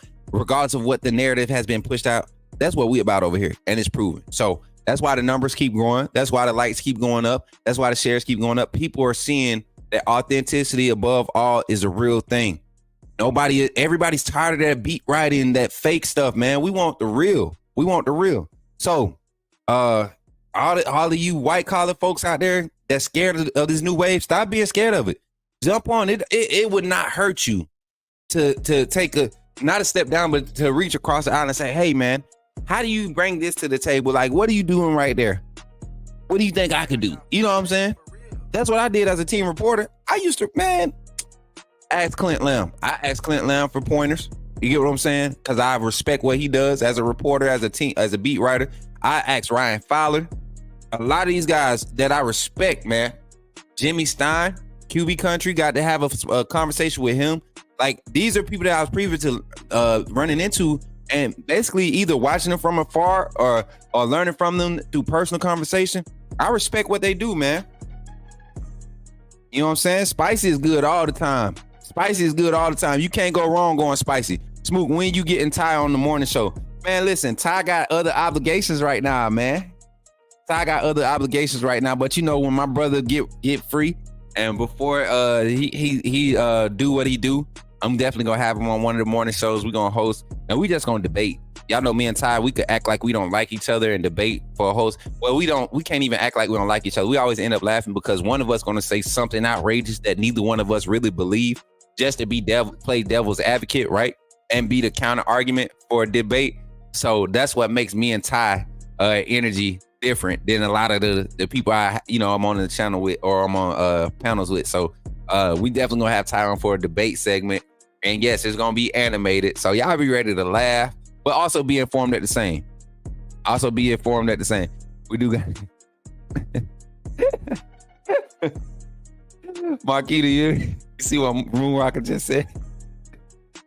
That boy's stupid, man. Yeah, man. Son, Willie McMillan, are you part of the? Oh yeah, Willie. Somebody got to get him on. This ain't some vanilla content. Y'all know that stuff. Hey, listen, we don't do vanilla, bro. We do vanilla with ice cream. I mean, vanilla with Snickers. What I like to get? Snickers, Oreo, and fudge. I like to get that mixture in my milkshakes. You know what I'm saying? That's what type of show we got. We got that type of milkshake over here. But without further ado, y'all, we're gonna prep, and I want to kind of give my philosophy before we get Rodney on the line. I want to try to get my philosophy across your guys' brains on what I believe this staff has turned into. And hold on, let me just double check, make sure Rodney's in the back. Hold on. Hey, Rodney, you in the back, brother? Hey, I'm here. I'm going through right now, going through a line at Chick-fil-A. Okay. I thought you were going to call about 9:30, but I don't want to interrupt anything. All right, so I'll just call you back in about 5 minutes. I just want to make sure that it was going through perfectly. Hey, brother, I appreciate it. All right, brother. All right, man. Thank you. Yes, sir. All right, y'all. So we got it good. So I just had to make sure everything was good. So y'all know that was Rodney Orr. He's in the line at Chick-fil-A. I hope he ain't at the same Chick-fil-A that Roll Tide Willie was at when he was out there yelling, because they don't play over there. And Rodney get kind of wild. You know what I'm saying? Nah, he don't get wild. Rodney a cool dude, man. But listen, so with my thoughts, here's my thoughts on what Alabama's recruiting has turned into, has shifted since the change of the head coach. And also we had some staff changes. We saw some adjustments with the administrative staff, the player personnel staff, and how it was structured. A lot of people don't understand the type of load that Coach Saban was carrying as the head coach and the manager of the program in itself. Like that's a lot to carry on. Now that you factor in NIL, right? And I'm just going to do like a vague approach to this. Now that you factor in NIL, you factor in the fact that states are approving for these kids to get paid at the high school level. You're starting to see a trend where guys are starting to lean towards, possibly sitting out their senior year chasing a bag at the college level, right? Before they even proven that they can even compete at the college level. And to me, I think our coaching staff sees the brighter side of this being like the unpopular side of this. And they're banking on staying consistent on that, because I believe there are still quality recruits out there who aren't chasing the bag. Majority of the hype around a lot of these guys is media agenda, and I'm not taking shots at nobody, but you got your mainline recruiting agencies that really just build these narratives around some of these recruits, and they're not deserving of it because they've done the camp or they did this. But like, you got some recruits out here that go to these camps and they only get 1 or 2 reps during the day. But if you turn on their film, they're performing just as well as the guy you just rated a 5-star, and you got this guy rated a 3-star over here. It doesn't make sense. So what we're doing in this industry, and what the lead that I'm following is the approach that this staff at Alabama is pushing out there. We want quality over quantity, right? Because in the game of football, when you find quality, you'll find a lot of it in these areas where you're looking. You look at and Brody just talked about is there certain areas of the state of Alabama and Georgia where this staff has really made a specific agenda to target a lot of players. And it's not just your Thompsons, it's not just your Central Phoenix Cities, it's not just your Hoovers, it's not just your Vigors, it's not just your Sarahs. Like these coaches are going into the woods, they're going into the sticks to find players, and these are quality guys. They may not be playing 7A ball or 6A ball, but they're a 1A guy that could go to the 6A, 7A region and still dominate, right? Shout out to Uncle Jay with the $20 super sticker, man. Y'all going crazy with the super chats today. I appreciate y'all 100%, man. And y'all know them purple ones, they get the applause, but I appreciate all of them. There's no secret. You know, every contribution helps to the growth and the upkeep of this channel. But I really think that this staff on the coaching side has they have a specific look that they're looking for. You look at the type of linebackers that we're recruiting, their size, their range, their abilities, their skill sets. You look at the guys in the secondary that are starting to, you know, pick up some buzz as far as being targeted in this 26 class, even the few in the 25 class that we're going strong at. But you look at the offensive side, look at how many receivers we're offering and giving serious attention to. That just goes to show you that Coach Kalen DeBoer, just like he did at Washington, just like he did at Fresno State, he's big on rotation. He's big on developing guys and giving them opportunities early. Stage, you know, levels of progression and growth. You get put out on the field to do that at the maximum level, 110%. You get what I'm saying? And this staff, they have a great idea of what they want, and how that translates to the SEC is yet to be seen. But one thing I'm excited about, you're not flipping a roster. They haven't flipped the roster. They haven't changed how they recruit. They haven't changed like what type of DBs they want. They haven't changed what type of receivers they want. They haven't changed, like we're starting to phase the big X back into the offense, because you saw Roma Dunze go crazy last year, right? As a big X. So you got Caleb Odom now this year. You got Jeremy Bernard, who's going to be able to help him, you know, kind of grow. But you start looking at the prospects like Caden Prothro that are seriously looking at the University of Alabama. I forget the other 6'5", 6'6" guy. He's listed as a tight end right now, but he's another guy that when he comes to Bama, depending on his anatomical makeup, he might get slid out to the X and has the X receiver skill sets. One thing that I'm excited about is how they're going to be evaluating at these camps, right? The actual skill camps where they're junior, senior camps where guys are coming in, getting evaluated, trying to get Bama looks, right? I can't wait to see how they evaluate those and what kind of guys come out with offers or looks or invites to come back after those camps. That's what I'm excited about. So we got Rodney Orr. We're going to get Rodney Orr on the line here. Let me go ahead and call him back. Here. And like I said, at the end of the show, we'll open up the phone line and we'll get everybody's thoughts on our recruiting and some of the things that you heard from Mr. Rodney Orr himself after our conversation and the conversation between me and Brody Smoot. But without further ado, on the line with Coach Smoot, and hopefully he's not in Chick-fil-A line still getting those fire chicken biscuits and them tots, man. I'm telling you, I can't tell you enough. I love Chick-fil-A. Rodney, how you feeling, my brother? I am doing really well. How are you? I'm doing good, man. It's been a few weeks since we've been able to talk, man. And I was just telling people, you know, about our interactions. When I first got introduced to the team reporting side, the media side of things, and you were one of the guys that was very outspoken and helpful with getting me acquainted with how to move around there. And I appreciate you for that, man. No, look, I mean, I certainly, man, I look forward to seeing you when we get this thing cranking, man. I mean, we had a really good spring practice, and you know, it was great seeing you, great meeting you, and hearing all of your knowledge about recruiting and the different aspects of Alabama football. For sure, man. So I know you're kind of limited on time, man. So let's jump into the conversation, man. This 25 class, this is something that to some was unexpected of how Alabama has, you know, begun to make a lot of leeway with this 25 class, right? But people like yourself and me, I think we kind of had a good feel after that first Kalen DeBoer interview how this was going to turn out. Can you kind of expound on that? And then we'll start talking particulars about official visits and guys and what we feel as far as what their commitment is. But after the first presser with Kalen DeBoer, what was your feels around how he would approach recruiting, and has it transpired into that so far during his tenure here at Alabama? Yeah.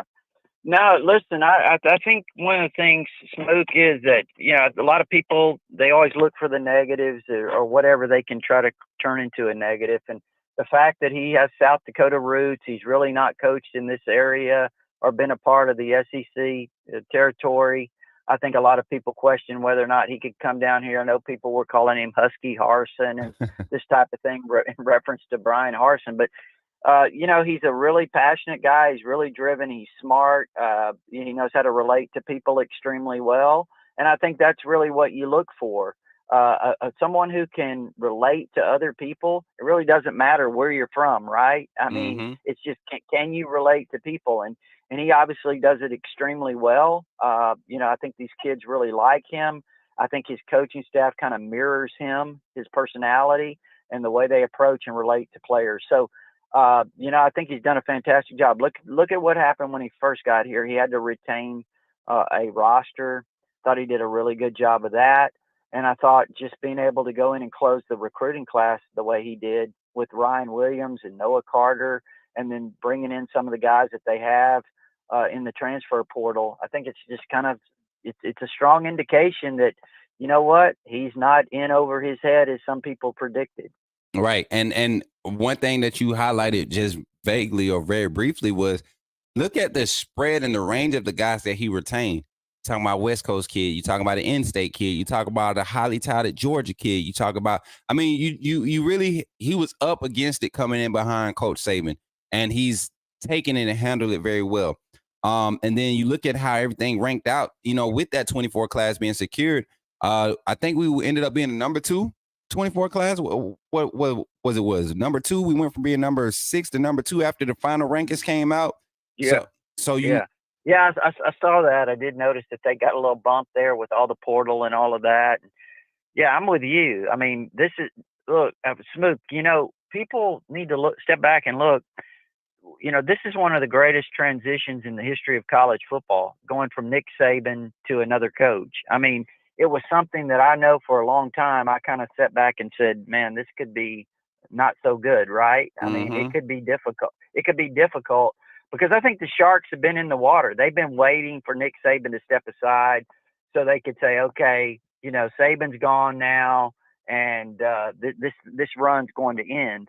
And, I think obviously, Kalen DeBoer still has got to prove it on the field. He's done it everywhere he's been. I mean, he's 104-12, right? He's won national championships. He played for a national championship last year at Washington. The job he did there coming in, going 4-8 the year before his predecessor, and then he goes 25-3 over the next 2 years.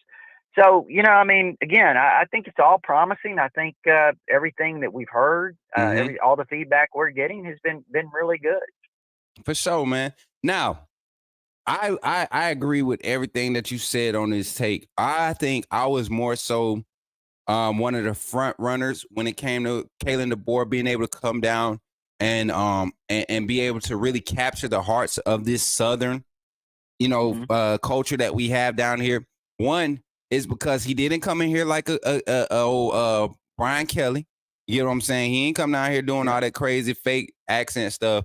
But I was privy to getting like a character eval of him because of some of the recruits that came from Washington, the Mack family, the Carter family, having that close connection with them.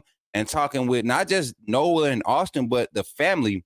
And like when I listen to their parents talk about Kalen DeBoer and the type of people he surrounds himself with and how they felt, even though they not from Alabama, I was like, man, them the type of people that if the Carter family pulls up to the barbecue, nobody won't even notice they not from the South. You get what I'm saying? Kalen DeBoer pulls up to the barbecue. You don't notice that he's not from the South because that's the type of personality he brings. And in this day and age in recruiting, relationship building is important. And he is very huge on that. And if you look at the coaching staff that he's assembled, if you look at the personnel, the administrative staff on the back end of it, the director player personnel, all of those guys, they are just as big on relationships. They text these kids as if they're their nephews, their sons, their little brothers. Like some of the stuff that I've been privy to seeing is just like, man, I would want my son. I want my sons to be able to talk to staffs like this and have this type of confidence in his staff. And I know that Alabama may not be the only one that's doing this, but because I was there and able to see it, it feels good to know that it's authentic. So I'm right there with you, man. This staff has done more than enough, or more. They've done more than what was expected. And as to me, if I was to put them on a progression chart of where they at and where they was expected to be, I think they're 5-6 steps ahead of where people expected them to be at this point in time of this offseason and recruiting. Moving into the recruiting talk, we got some guys showing up May 31st through June 2nd, some 25 commits. I'm going to run down the list. And this was reported by, I want to say, Bama Online. Bama Online had the official list that I was able to get. Shout out to Bama Online, and the list consists of this. And Jaden Perlot, Charles House, D lineman out of North Meck, Todd Robinson from Valdosta. We know what type of talent comes out of Valdosta High, man. 3-star kid, a safety. I can't wait to see what his looks, because I know Georgia's after that talent. Jamarian Morrow, Marcus Harris, somebody that I was very excited about when we finally got his attention again out of Mater Dei. He's coming. He'll be here the end of this month. 4-star quarterback. And y'all, everybody's been raving about this young man. Same reason why I have. Keelan Russell, he'll be here. Andrew Olis, one of the top tight ends in this class of 25. He's here.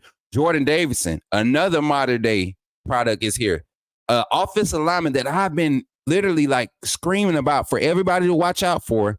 And we might see him slide on into this class in a quiet, subtle way and really impact the turn of how we recruit the offensive line. The rest of these next two classes, Ty Haywood is pulling up at the end of this month. Zymir Smith, he already committed, is pulling up. Latsier and Derek Smith, all three of those guys already committed, pulling up for official visits May 31st through June 2nd. Out of that list right there, guys that are immediately showing up to show some love right now, who's somebody that you're excited about? What's some insight that you can give on any of these recruits?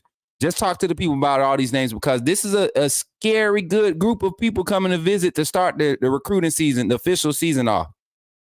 Yeah. No, it's funny you bring it all up, because we had our snap preview today that listing those guys, and not all of them, but most of them. Mm-hmm. And you mentioned Todd Robinson. We knew he was coming, but we didn't put him. We're going to have our full preview later. Mm-hmm. We expect Brody, your boy Brody Smoot, to help us there. So, yeah. Yeah. So, but Todd Robinson's a great athlete, man. I mean, if you ever watch him, he plays a lot of different positions, quarterback and all of that. So he's a fantastic athlete. I would say he's better than a 3-star, but that's just me. Mm-hmm. But no, you mentioned some guys. Let's start with the guys who are committed. Latsier Brooks, talking to people up there in Millville, they're really excited about him. I mean, he's very explosive. He's dynamic with the ball. He's got great speed, tremendous acceleration. He's got hands. And, the thing that I really like about him that I noticed on his tape, Smook, his body control. Yes. I mean, he can make adjustments on balls that are thrown behind him and turn his body around in the air and make catches. That shows you his ability. I think he's really raw. And the people in Millville tell me, they say, look, here's the thing. We don't have a lot of people up here that can push this guy to play at his highest level every single, day, every single play. But once he gets to Alabama, that's going to be a different story. And that's when they think he takes his game to another level. Zamir Smith, I think, from Ridgely, Maryland, he's a guy that's very athletic, very fast, plays a lot of running back. You see him do jet sweeps and all of those things. Great athlete. Maybe end up in the secondary at corner. I think he's a really fantastic athlete. You mentioned Derek Smith, again, the versatility. All of these guys, a lot of versatility, like him from Selma Southside. He can play offense, he can play defense. I'd probably see him as a safety. I like the way he brings the wood. Listen. I mean, he'll really lower the boom. But you mentioned Keelan Russell. Yeah, talk to me. Talk to him about it. Yeah, the quarterback out of Duncanville, Texas. here's the thing, and just to use him as a comparison, not all these guys play in the same kind of system in high school. Not all these guys play, like Milroe. They used him a lot at Katy Tompkins. They just used his athletic ability. He didn't come in here very polished as a passer. Keelan Russell, he's a polished passer. Yes. He is an athlete, but he is a polished passer. He can run.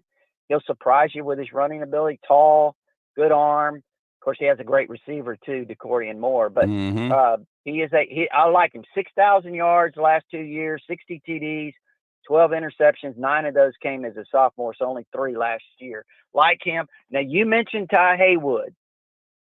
That guy might be. I know people say David Sanders and Alabama's recruiting him and a lot of other good offensive linemen. I think Ty Haywood, talking to some people that have played the position in the SEC, and they tell me, they say this guy might be the best offensive tackle we've seen this year. Rodney, yeah. I'm going to tell you right now. We looked at the film. We looked at both. And David is a dude. He's a dude. But I look at Ty Haywood's size and how he gets out in space. And what he does out in space at the second level, what he does out on the perimeter. I've seen him line up a guard, tackle. I've seen him line up at the big spots, and you don't get a drop off when you move him. But in space is what I was most intrigued about.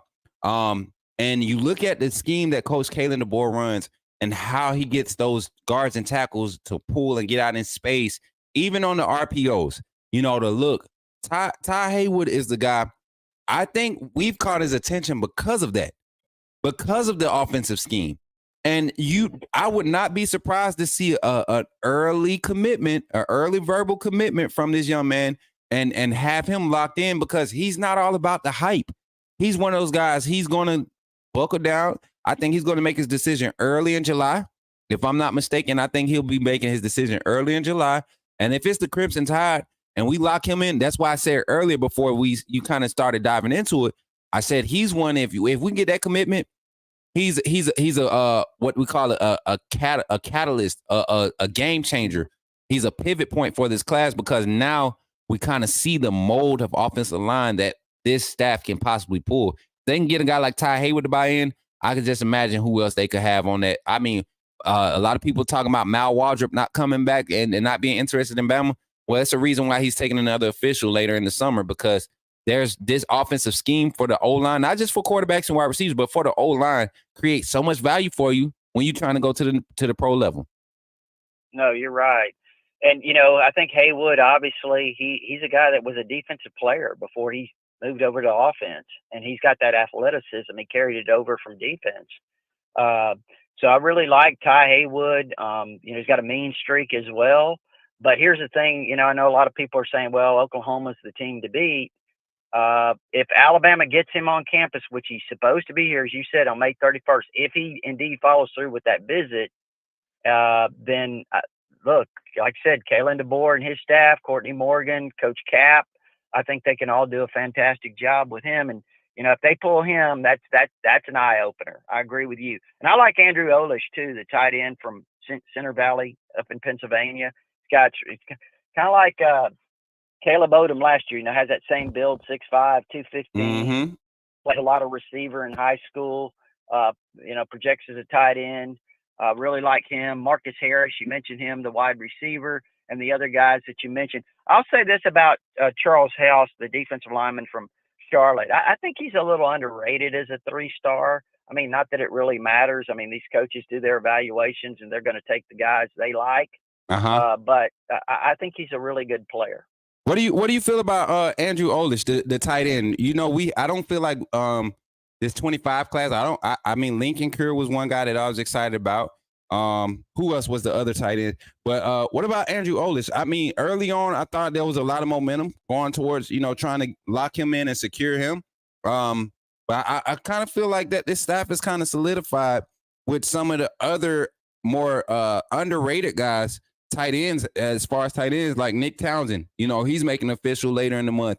Who else, man? It's a few tight ends in this class that I feel like this staff is kind of like leaning more towards than Andrew Olish, who has a lot of hype around him, and deservingly so.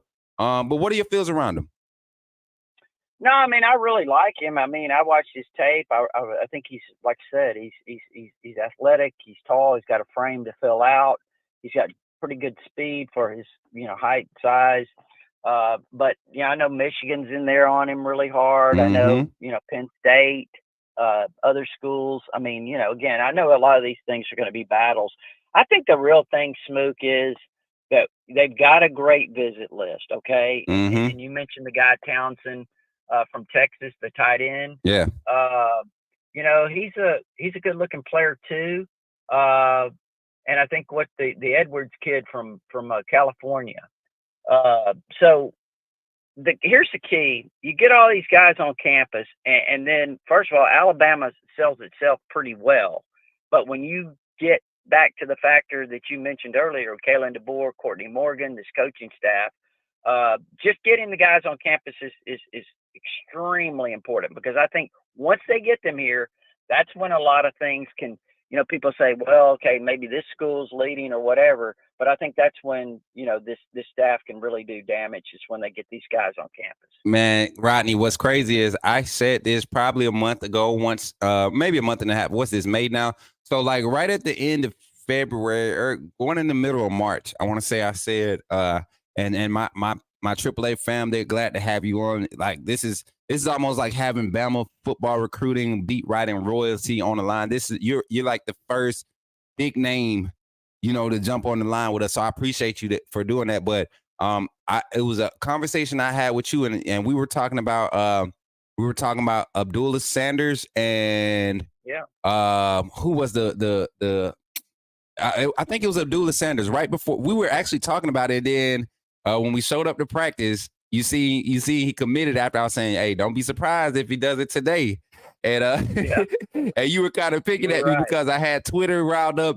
But I think that was the day I realized, like, this staff really has a momentum that I think they are seizing the moment, right? And with some of these big names, I think they're using a lot of these big names who may be committed somewhere else to show that, man, if we can get their attention, and they don't want to look at us, that means there's an opportunity for somebody else in that same position that has the same quality skill set, but may not be as highly rated. And that's what we're seeing. A lot of these 3 stars that are getting offers from Bama could very well turn on the film. They could very well be 5 stars. Last year, Brooks was the first one that I acknowledged. Luke Metz was another one that I acknowledged, like 3-star. Luke Metz, turn on the film. Do you want to play him as strong safety, middle linebacker, or edge? Where you want to play him? How do you rate a guy like that as a 3-star? And then the type of stats that he produced, you kind of, that's why these recruiting databases, you have to be careful what you go by. If you don't have a staff that's actually doing their homework and watching the film, it could put you in trouble. But one thing I'm confident about this Alabama staff, they're doing their homework and they're using the landscape to attract the value, or not necessarily attract value, but to create more value than what the brand is in itself. You get what I'm saying? No, added value. Added value. In sales, we used to call it added value, Smook. Yeah. And I think you're right. But no, I think you make a lot of great points. They're getting a lot of guys on, and you talk about the evaluation process. I think Courtney Morgan, that's kind of his forte. I mean, he helped put that Michigan team together last year that won the national championship, and they do it in a little bit of a different way. But it's still very effective, obviously. I mean, it's still top notch, and he's got relationships. He's got contacts across the country. I heard of a story of one top guy, 4 or 5-star rated player that was a kind of an edge player, and everybody in the country is recruiting him. He's currently committed to another school. And, I had someone tell me, say, hey, look, Courtney Morgan said, yeah, hey, we like him. We know he's a really good player, but can he fit? Does he fit what we do? Yeah. Can he do the things we need him to do? Yep. And he said, that's what I got to make sure that we evaluate, to make sure, can he do what we need him to do? So it's not all about the star system, as you said. Right. And this is, and it's funny, you alluded to that story because that was a funny day. I know exactly what you alluded to. That was a funny moment for me to see. To be in that moment and witness that. I mean, coaches, players, staff around, and to hear that said out loud, that lets me know that we don't care about a bag here at Bama right now. Yes, we can bring it. We can give you the bag, but we really want guys that, hey, we got an opportunity to really set the bar again at the University of Alabama. That's what this staff, coaching and administrative, I think they have really bought into this. They're on a competitive edge themselves. This personnel staff, they're on a competitive edge all by themselves. The coaches do their thing on the field. They're intense. They get involved in the recruiting. But I'm telling you, Jatavis Sanders, Ellis Ponder, Courtney Morgan, that whole personnel and their support staff, they are doing some crazy moves, and it's not bringing them out of character. It's actually setting a precedence and setting the standard for, I believe, what's going to be the way to recruit in the new NIL era. And Kirby Smart and his staff are doing the same. They have a solid staff over there. You look at another staff that I think is really on the up and up, and we was just talking about this with Brody, Ole Miss, Lane Kiffin, how they've been able to kind of get a jump on the portal. But now look at their 26 class. They got some targets, some guys leaning towards them that lets me know that they're understanding that it's a game of evolution, and they're trying to get ahead of the power curve. Mm-hmm. So, yeah, Lane was one of the first ones that jumped on that portal. Oh yeah, he's used it to his benefit. Big year for Ole Miss too, because a lot of expectations, and if you know how that works when you have a program that's like Ole Miss. I mean, with a lot of expectations, if they don't quite live up to it, then that always changes things. But yeah, right now he's doing, like you said, a great job. Right. Him and look, Texas, Sarkisian at Texas, they still trying to weed out some bad booster support and negative energy around that program. But I feel like they're on the right direction with recruiting. They're able to present a take or present a offer, and they're able to back it, with the money side. But they also doing it in their culture. Guys aren't happy at Texas right now if they had egos. I'm telling you that from something I know. I got a personal connection there. And a lot of these egos are being checked at the door. Some of these egos were in the locker room at Alabama last year, but now they at Texas and they getting checked at the door. So don't be surprised if you see some of them egos back in the portal. But Rodney, if you had to choose in this 25 class, current commits, targets, prospects, guys that you think are leaning towards, what are two names that you're very excited about and you want to put the people on notice about that? Some people may not be talking about it. Some people may be talking about it. Well, who are two names that you are really excited about? And if Alabama lands, you really think they're like pivotal guys? Yeah, man. I mean, it's so early. It's hard for me to really kind of. I'm a trenches guy. Yeah. I mean, I love these skill guys, but I'm really looking in the trenches, and I'm looking at guys like Malachi Goodman. I was just Michael looking at that name. I knew you was gonna say it. I knew it. Go ahead. Yeah, I really like Malachi Goodman, and again, I think he's probably better than what he's rated. I like Michael Carroll out of Buckstown or up in Doylestown, Pennsylvania. Mm-hmm. I like him. I like all of it. Jackson Lloyd. I mean, I think he's another outstanding offensive lineman they're in on. You could go down the list. Micah Dubose is still in there with him out of Iger. So, I mean, a lot of outstanding guys. I'm looking at the defensive line. I really like Antonio Coleman. I think he's an outstanding player. The commitment from Saraland. I'm going to be interested to see who did they get. I mean, getting big guys that can dominate on the interior is I think is the key. I see them with a lot of guys, 265, 270 pound guys that can be really good, dynamic players. But who are going to be the interior guys? Is Josiah Sharma going to be one of those guys? Out of California, right? Those are the guys I'm looking for. Can you win those battles? Can you attract those defensive linemen that you used to get? And look, I like the defensive line they've got now here at Alabama, but I think in the recruiting we're gonna see how that interior shakes out. I know one name that nobody's really talking about, which I think is going to end up making a big splash once the recruiting, the off-season recruiting phase of things and the season kicks off. I really think this name is going to start to make a lot more noise, and that's London Simmons. I want y'all to check him out, man. He's a solid defensive lineman. He could play on the end. He could play interior. He's a guy that just has a motor.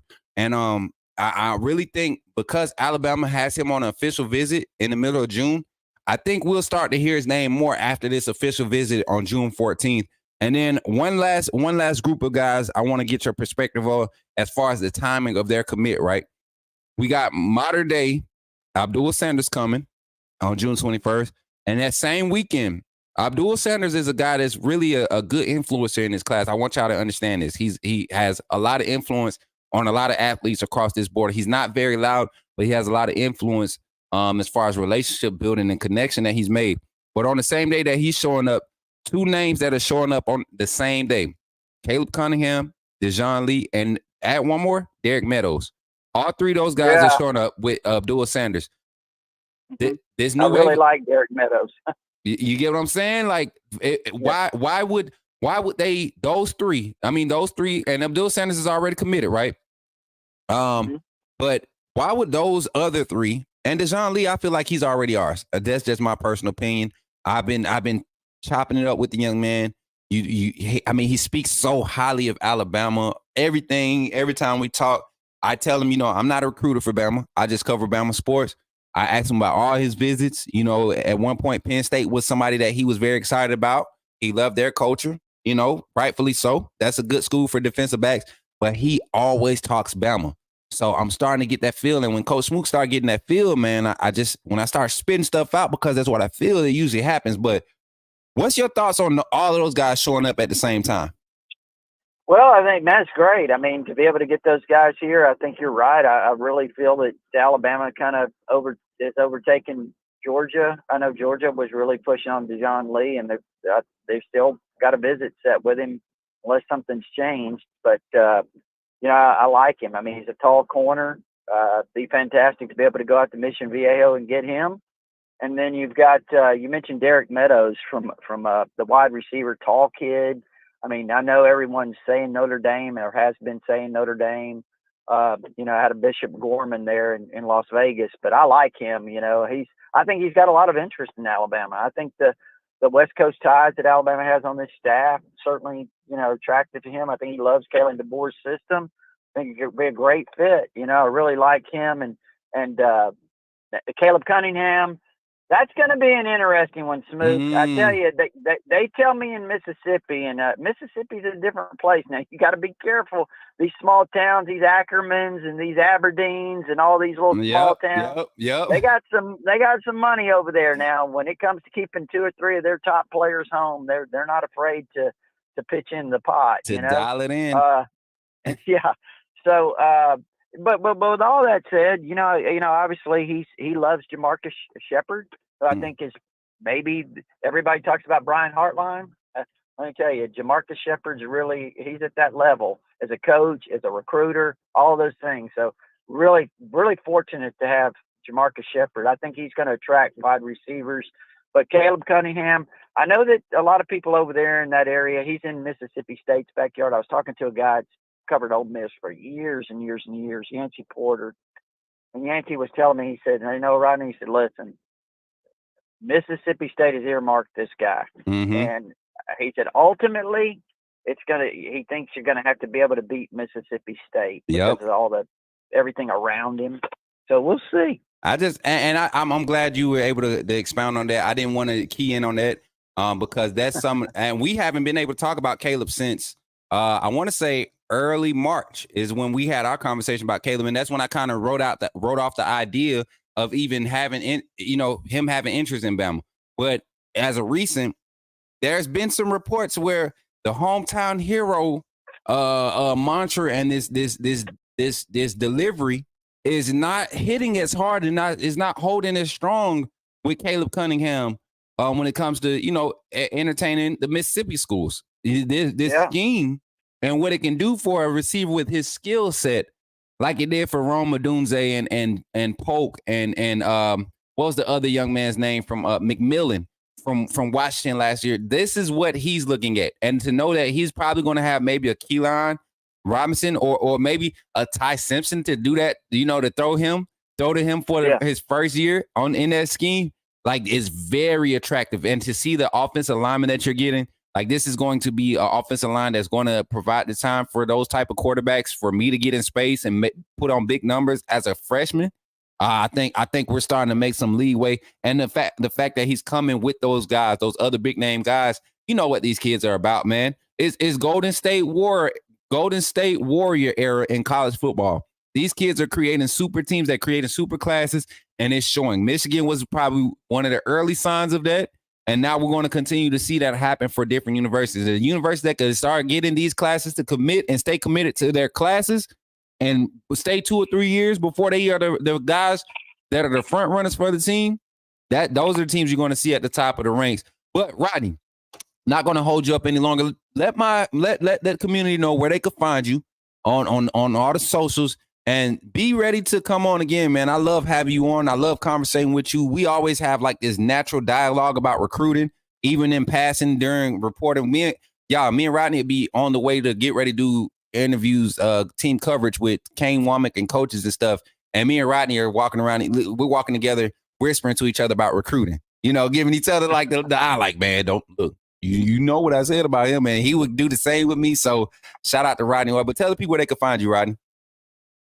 Hey, I appreciate it, Smook. It's, of course, at TighterInsider.com on Twitter, but also TighterInsider.com. You can get instant access with your credit card. If you prefer, there's address there to send a check. It's only $48 a year. We've been doing this for nearly 30 years now on TighterInsider.com. Of course, Tighter Insider TV every Tuesday night live, WVUA in Tuscaloosa with Gary Harris. Goes throughout most of the state of Alabama on DirecTV and Dish Network. And then also, if you don't mind me mentioning, Smook, we've got a book, my book, Bigger Than Bama. Of course, we'll detail that maybe sometime on your show, but you can go to RodneyOrr.com. It's RodneyOrr.com, or you can go to Amazon, find out more about our book there that we just released here a couple of months ago. But no, hey, Smook, I really appreciate you giving me the opportunity to come on your show. Man, listen, I appreciate you for taking the time to come on here, man. Like I was telling everybody, you're one of the well-respected, voices of not just Alabama recruiting, but college sports, man. You're one of the very well-respected ones. And I appreciate you for even taking the time to even consider coming on little old me show. You get what I'm saying? And you followed all the drama that came through, and a lot of people weren't really, willing to touch what's happening over here. And you didn't hesitate, and I appreciate you, man. That's what we're about. Authenticity above all over here. I've always came to this thing to be authentic, never came to be anybody else but me and who God has called me to be.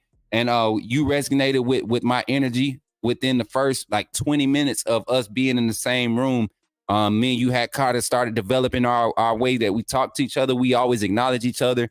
I mean, you even looked out for me, with some of the information that I was in search of. And we when we exchanged numbers, it was one of those things I knew I had made a good friend, not just for the business side, but somebody that I could reach out to and get some guidance on in life. And Rodney, you're a very well-spoken gentleman, somebody that's very well respected amongst the people. And I appreciate you for taking the time out to have this conversation with your boy, Coach Smoot, on the Coach Smoot Morning Show with the AAA fam. And I know they were excited to have you on. So without further ado, man, I'm going to let you go, man, and roll tide, Rodney. Keep doing what you're doing. And I'm definitely going to have people filtering over to your shows and things. Now that I know that is active and everything is good, I'm ready to support, man, just like you've come over here to support me. So I appreciate you, my guy.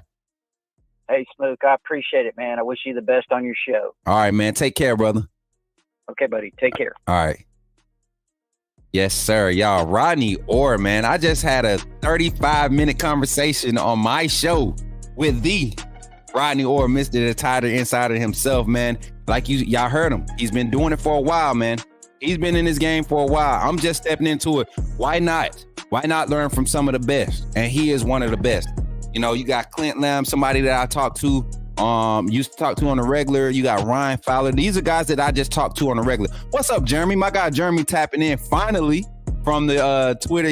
My boy was in the he was in my Twitter inbox. He's trying to assist the channel, and perfect timing. We looking for guys to add to the staff, looking for personnel to add to our staff here, so that we can continue to get the coverage, y'all. So with that being said, y'all, I'm sorry I went over my time. I know y'all probably enjoyed the conversation between myself and the recruiting experts more than anything, right?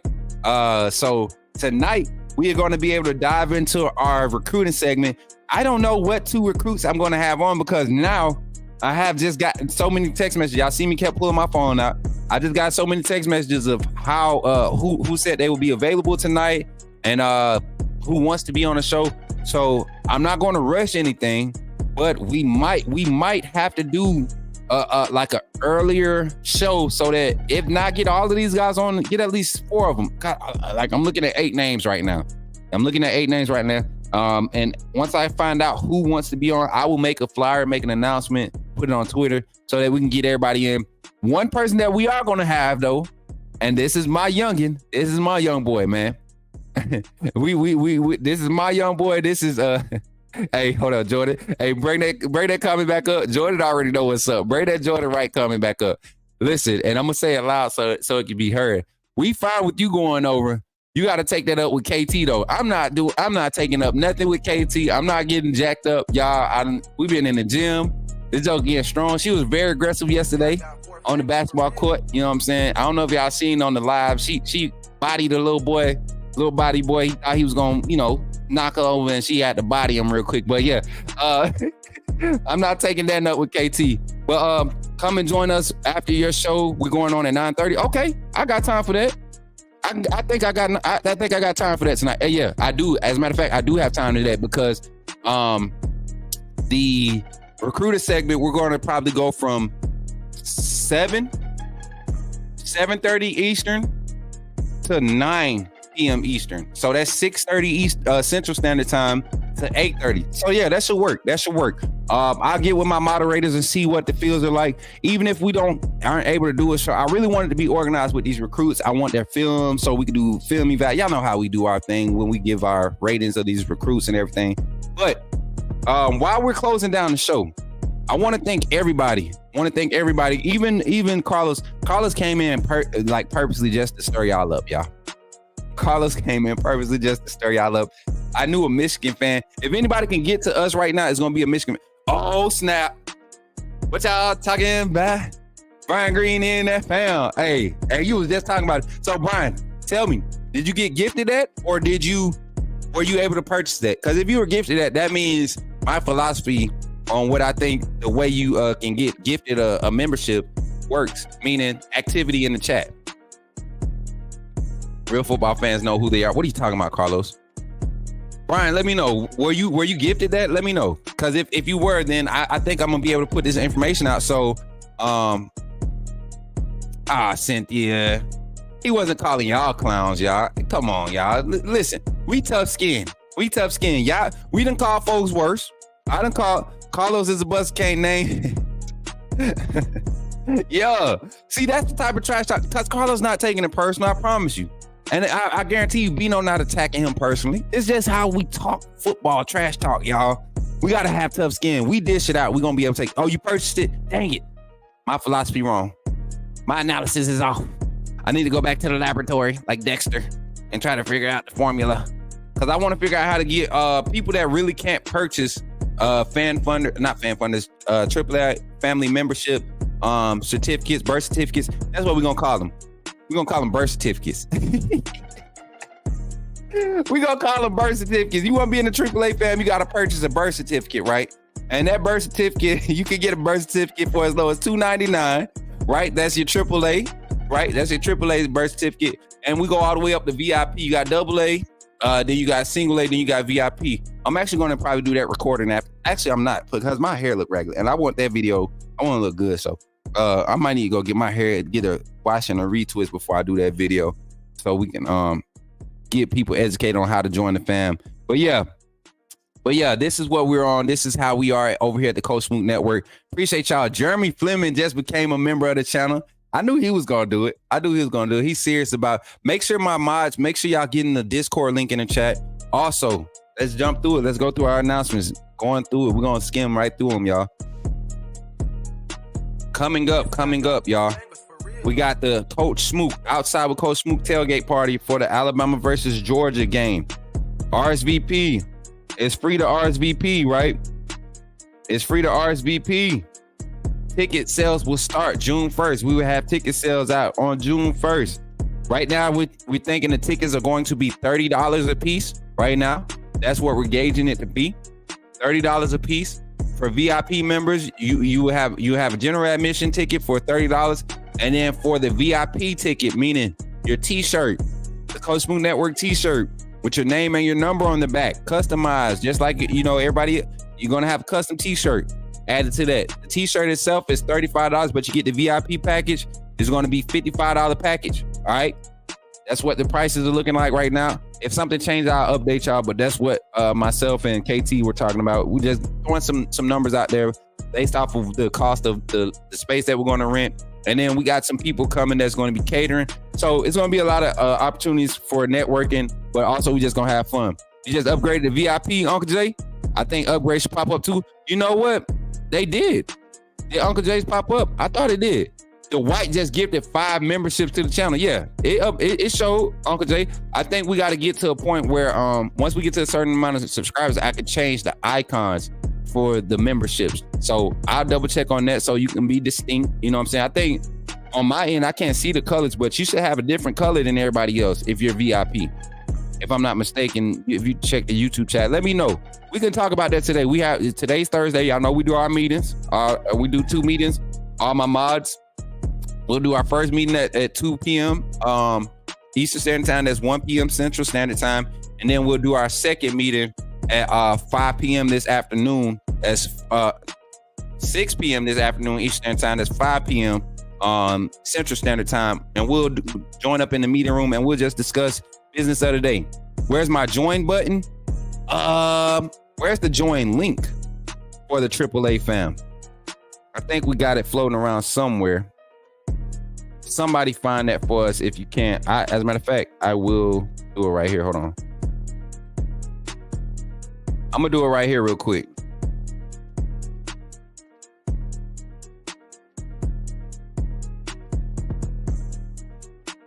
You have 10 members. Oh, snap.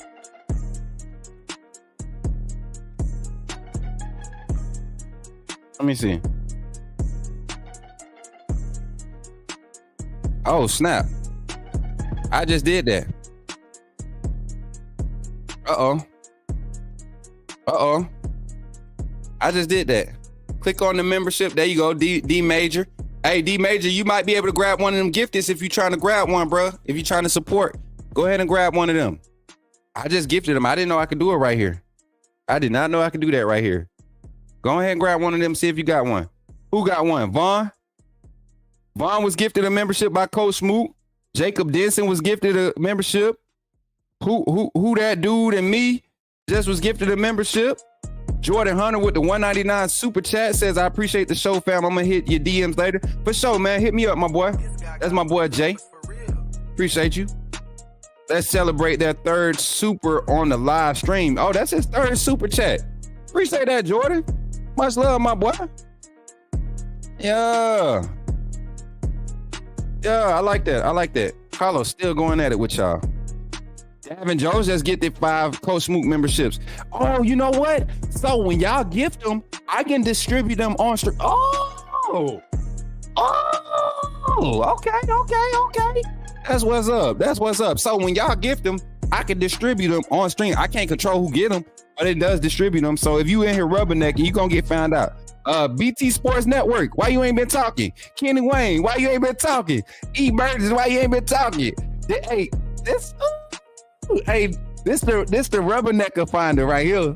This the rubbernecker finder right here, y'all. Hey, and if y'all can't talk in the chat, that's cool, man. I understand. We just be picking. But this handed out the free gift is a rubbernecker finder because I ain't been seeing some of y'all talk. I ain't been seeing some of y'all talk. Jordan, y'all exposing the rubberneckers with these free gifts. But yeah, don't forget the RSVP for the tailgate. Then we also got the what else? We got the banner. I want y'all to take advantage of getting your picture on the banner, y'all. I think this is going to be huge for the events when everybody links up and we show up and show each other love. You know, seeing your pictures on the banner, I think that's going to be so cool. Something different from you know, any community that I've seen. I think that we're going to be doing, and I'm doing it. I'm saying this live because I know people are going to copy it, and we're going to. Everybody here, all 126 of you watching right now, between the 2 platforms, we'll be able to say, "Oh yeah, Coach Smoot did that," you know. And Coach Smoot Network, not Coach Smoot, but Coach Smoot Network at AAA fam did that first. We're going to do it. And that's what we're working on. That banner, I'm telling you, I was looking at the prices. Keep gifting. Keep subscribing. Please. I don't want to pay for that by myself, y'all. Just help me. Please, just help me. And I'm going to be real. It's going to be nice. Quality. Something that we're going to be able to do at all of our events. Yeah. Make sure y'all hitting the like button, man. Let me see where our likes at. It looked like we was right at 75 or some junk like that. Oh, we at 87. We only need 13 more to get 100. We usually get them. A lot of people come back and watch our live segments after we get off a live. So I don't be tripping about the likes. As long as we maintain that 100 daily on each live segment, I love that momentum because it's just going to continue to help us, right? Help us grow. But definitely consider becoming a part of the AAA family if you haven't. If you haven't purchased your own membership, try it, think about doing it because there will be perks. Like today, I will be posting some VODs, some clips, some shorts and things of that nature. And yeah, it's going to be a good content day. Be on the lookout for any announcements in regards to our scheduling, our programming, because right now, on ground, boots on ground, it's just me and KT able to do all these meetings and stuff. And a lot of times because of what her job entails, she's not available until after a certain time. So I have to be present and speak on behalf of the network and, just kind of share the vision with a lot of these people that's thinking about becoming partners or sponsors.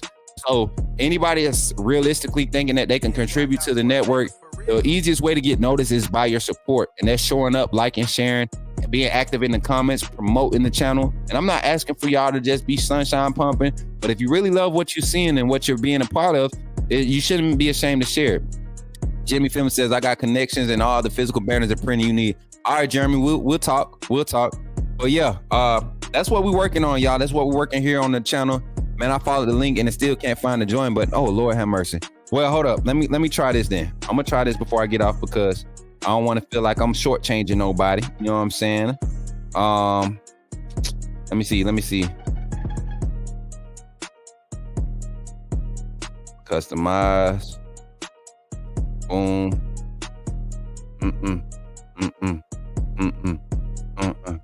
What's up? What's up? What's up? What's up? Here we go. I got the link here. Putting it in the chat right here. Try this one. And I just posted it. Here you go. I just pinned it to the top. Hopefully. And you know what? I think I'm gonna have Marquita. I need to add you as a editor on here so you can pull this link every time we come in. And y'all, just to update, man, we are sitting at 112 AAA family members right now. 112. That is crazy. We ain't even hit our first 30 days yet. Y'all going crazy, man. Y'all going crazy. But yeah, those are our announcements for today. Mama C, look at you. You can't be no secretary because you trying to jump the gun.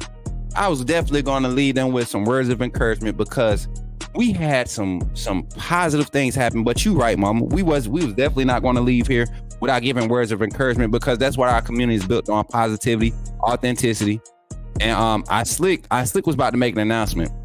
This is what I was going to give the words of encouragement. And I was going to make the announcement. So it's going to be what's going to happen going forward. Hopefully starting Monday because tomorrow's a busy day. My godson's graduation, but starting Monday, I'm going to be able to call my mother, my father, my oldest sister. This will be like my family words of encouragement. My family has been through a lot in the past few years as far as growth and development. A lot of public ridicule, a lot of changes in our ministry, and it required a lot of resilience. We had some personal things in our family, and I think a lot of people in our community kind of and I'm not saying based off no personal, I just look at how we interact with each other. A lot of times you find family values in people that are not family because something is either being misread or something is broken with your own families. I want y'all to know how important it is to keep positive people or keep the important people around you. And sometimes that's not necessarily blood relatives.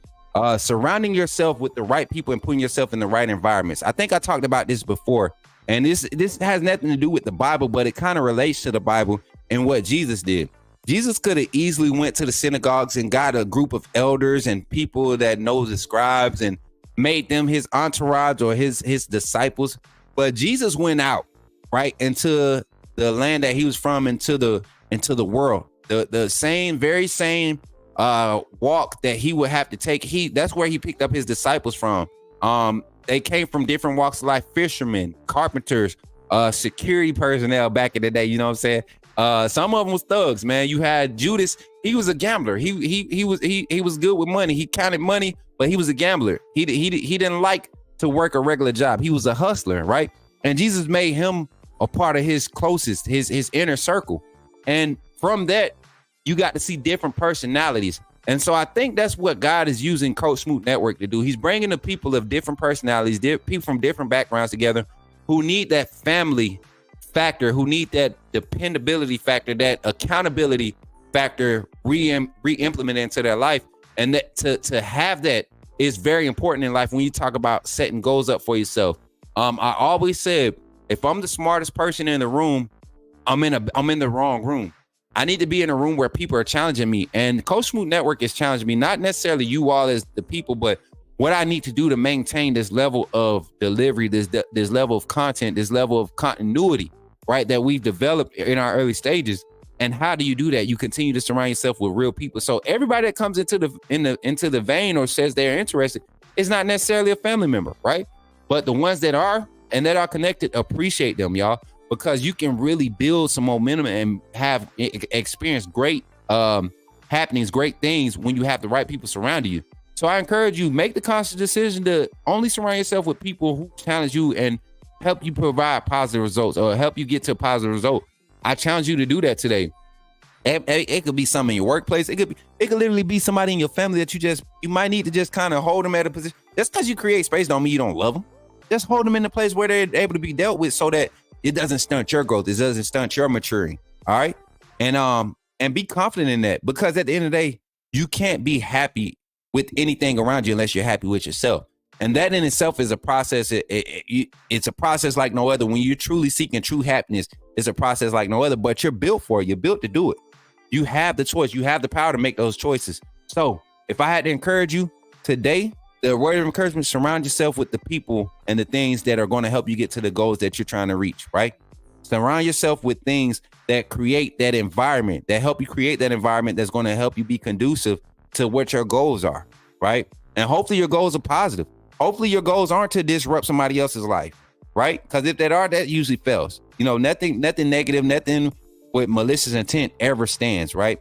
Those things usually tend to fail. So take those words, do what you want with them. I say apply them to your life and see how it works out for you. You need help with that, man? We got a whole Discord channel. We have, we in there joking a lot, but we're going to start creating a room for real talk forums, right? Talk about real life stuff. Because I feel like we can dialogue and help each other out. We got a lot of strong-minded individuals in this channel. Shout out to my brother Vontae, Power Couples, and my sister Jada, $4.99 super chat with the 100 emojis. Man, it was fun hanging out with them. I wish we was able to record our escape room experience, because that was a funny one. But even with them, I surround myself with couples and people that, a lot of y'all know I'm going through a transition in my relationship, right? And it's not nothing bad. It is what it is. But I'm surrounding myself with people who have that type of mindset, that type of continuity that, if God allows me to step into another relationship, time down the line, because we're not rushing anything.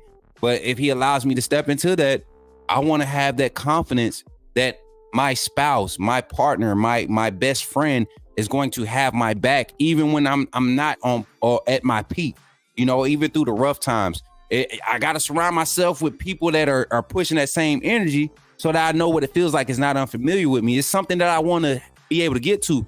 And Jada and Vontae are two people that I really glean on. Yes, they're younger than me. So their love for each other and how they support each other and push each other, how they discuss and have their arguments and how they talk through things and how they are committed to growing together. That's encouragement to me. And I can appreciate that. I value things like that. My parents, I saw an example my whole life, but it's different when you can go outside of what you saw growing up, right? So that's what I'm doing for my life. Anybody that could challenge me financially, can teach me new things, that's going to check how I spend my money, Anybody that could challenge me on how I run the network and how we do business, they could show me structure. And it may not be what I'm used to, but if I see it has an opportunity to create positive results, I'm going to take heed.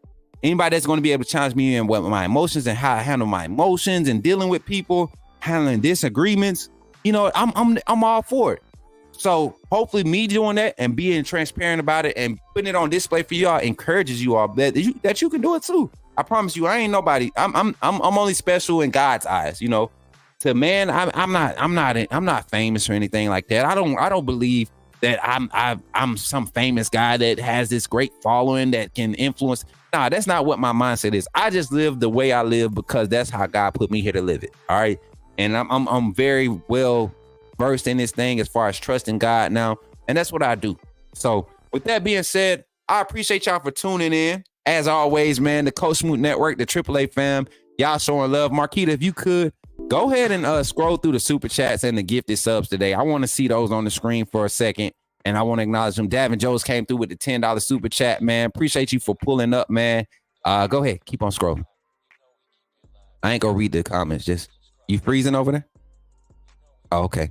Bama Bill came through with the $19.99 super chat. Appreciate you. Jay Townsend with the $20 super chat. Appreciate you, Uncle Jay. Corey Glover came through with the big purple one, $49.99. Appreciate that. Jay Townsend followed up with $50. He had to beat you out by 1 cent. You know how Uncle P petty. And then he came through and upgraded the membership. Thank you, Uncle Jay, for becoming VIP. Antonio came through with the $5 super chat. Appreciate you. Jordan Hunter came through with the $4.99. You know what I'm saying? Tamara Johnson came through with the $4.99 before she went to sleep after working all night. Jordan Campbell with the $9.99. Appreciate you for pulling up, man. Uncle Jay came back with the $20 super sticker. Appreciate that. Antoine came through and gifted 5 AAA family memberships. They call it Coach Smoot memberships. We call them AAA family memberships. Then Dwight followed up with 5 of them things. Then who else followed up? Then Jordan came through with his 3rd super chat of the stream, or that was his 2nd one, but I know he had 3 because I seen it in the timeline thing. But appreciate that $199, Jordan. And then who else? That was it. We got Davin came through with 5 more AAA memberships gifted. Then Power Couple came through with the $4.99 super chat to end the day. Thank you all. Oh, no, Kareem came through with $5 for the words one love, man. For sure. The white passing the plate after the sermon. Y'all know I don't be trying to preach no sermon. It's just in me, man. It's just in me. Appreciate that $5 super chat, man. Much love to everybody in the chat. I thank y'all. And with that being said, man, see y'all this evening, prayerfully, right? Let's hope we get everything squared away because I know I ain't putting no trash out here. And it's your boy, Coach Smoot, man. AAA family, I love y'all. Catch y'all on the next one. On the other side. Roll Tide.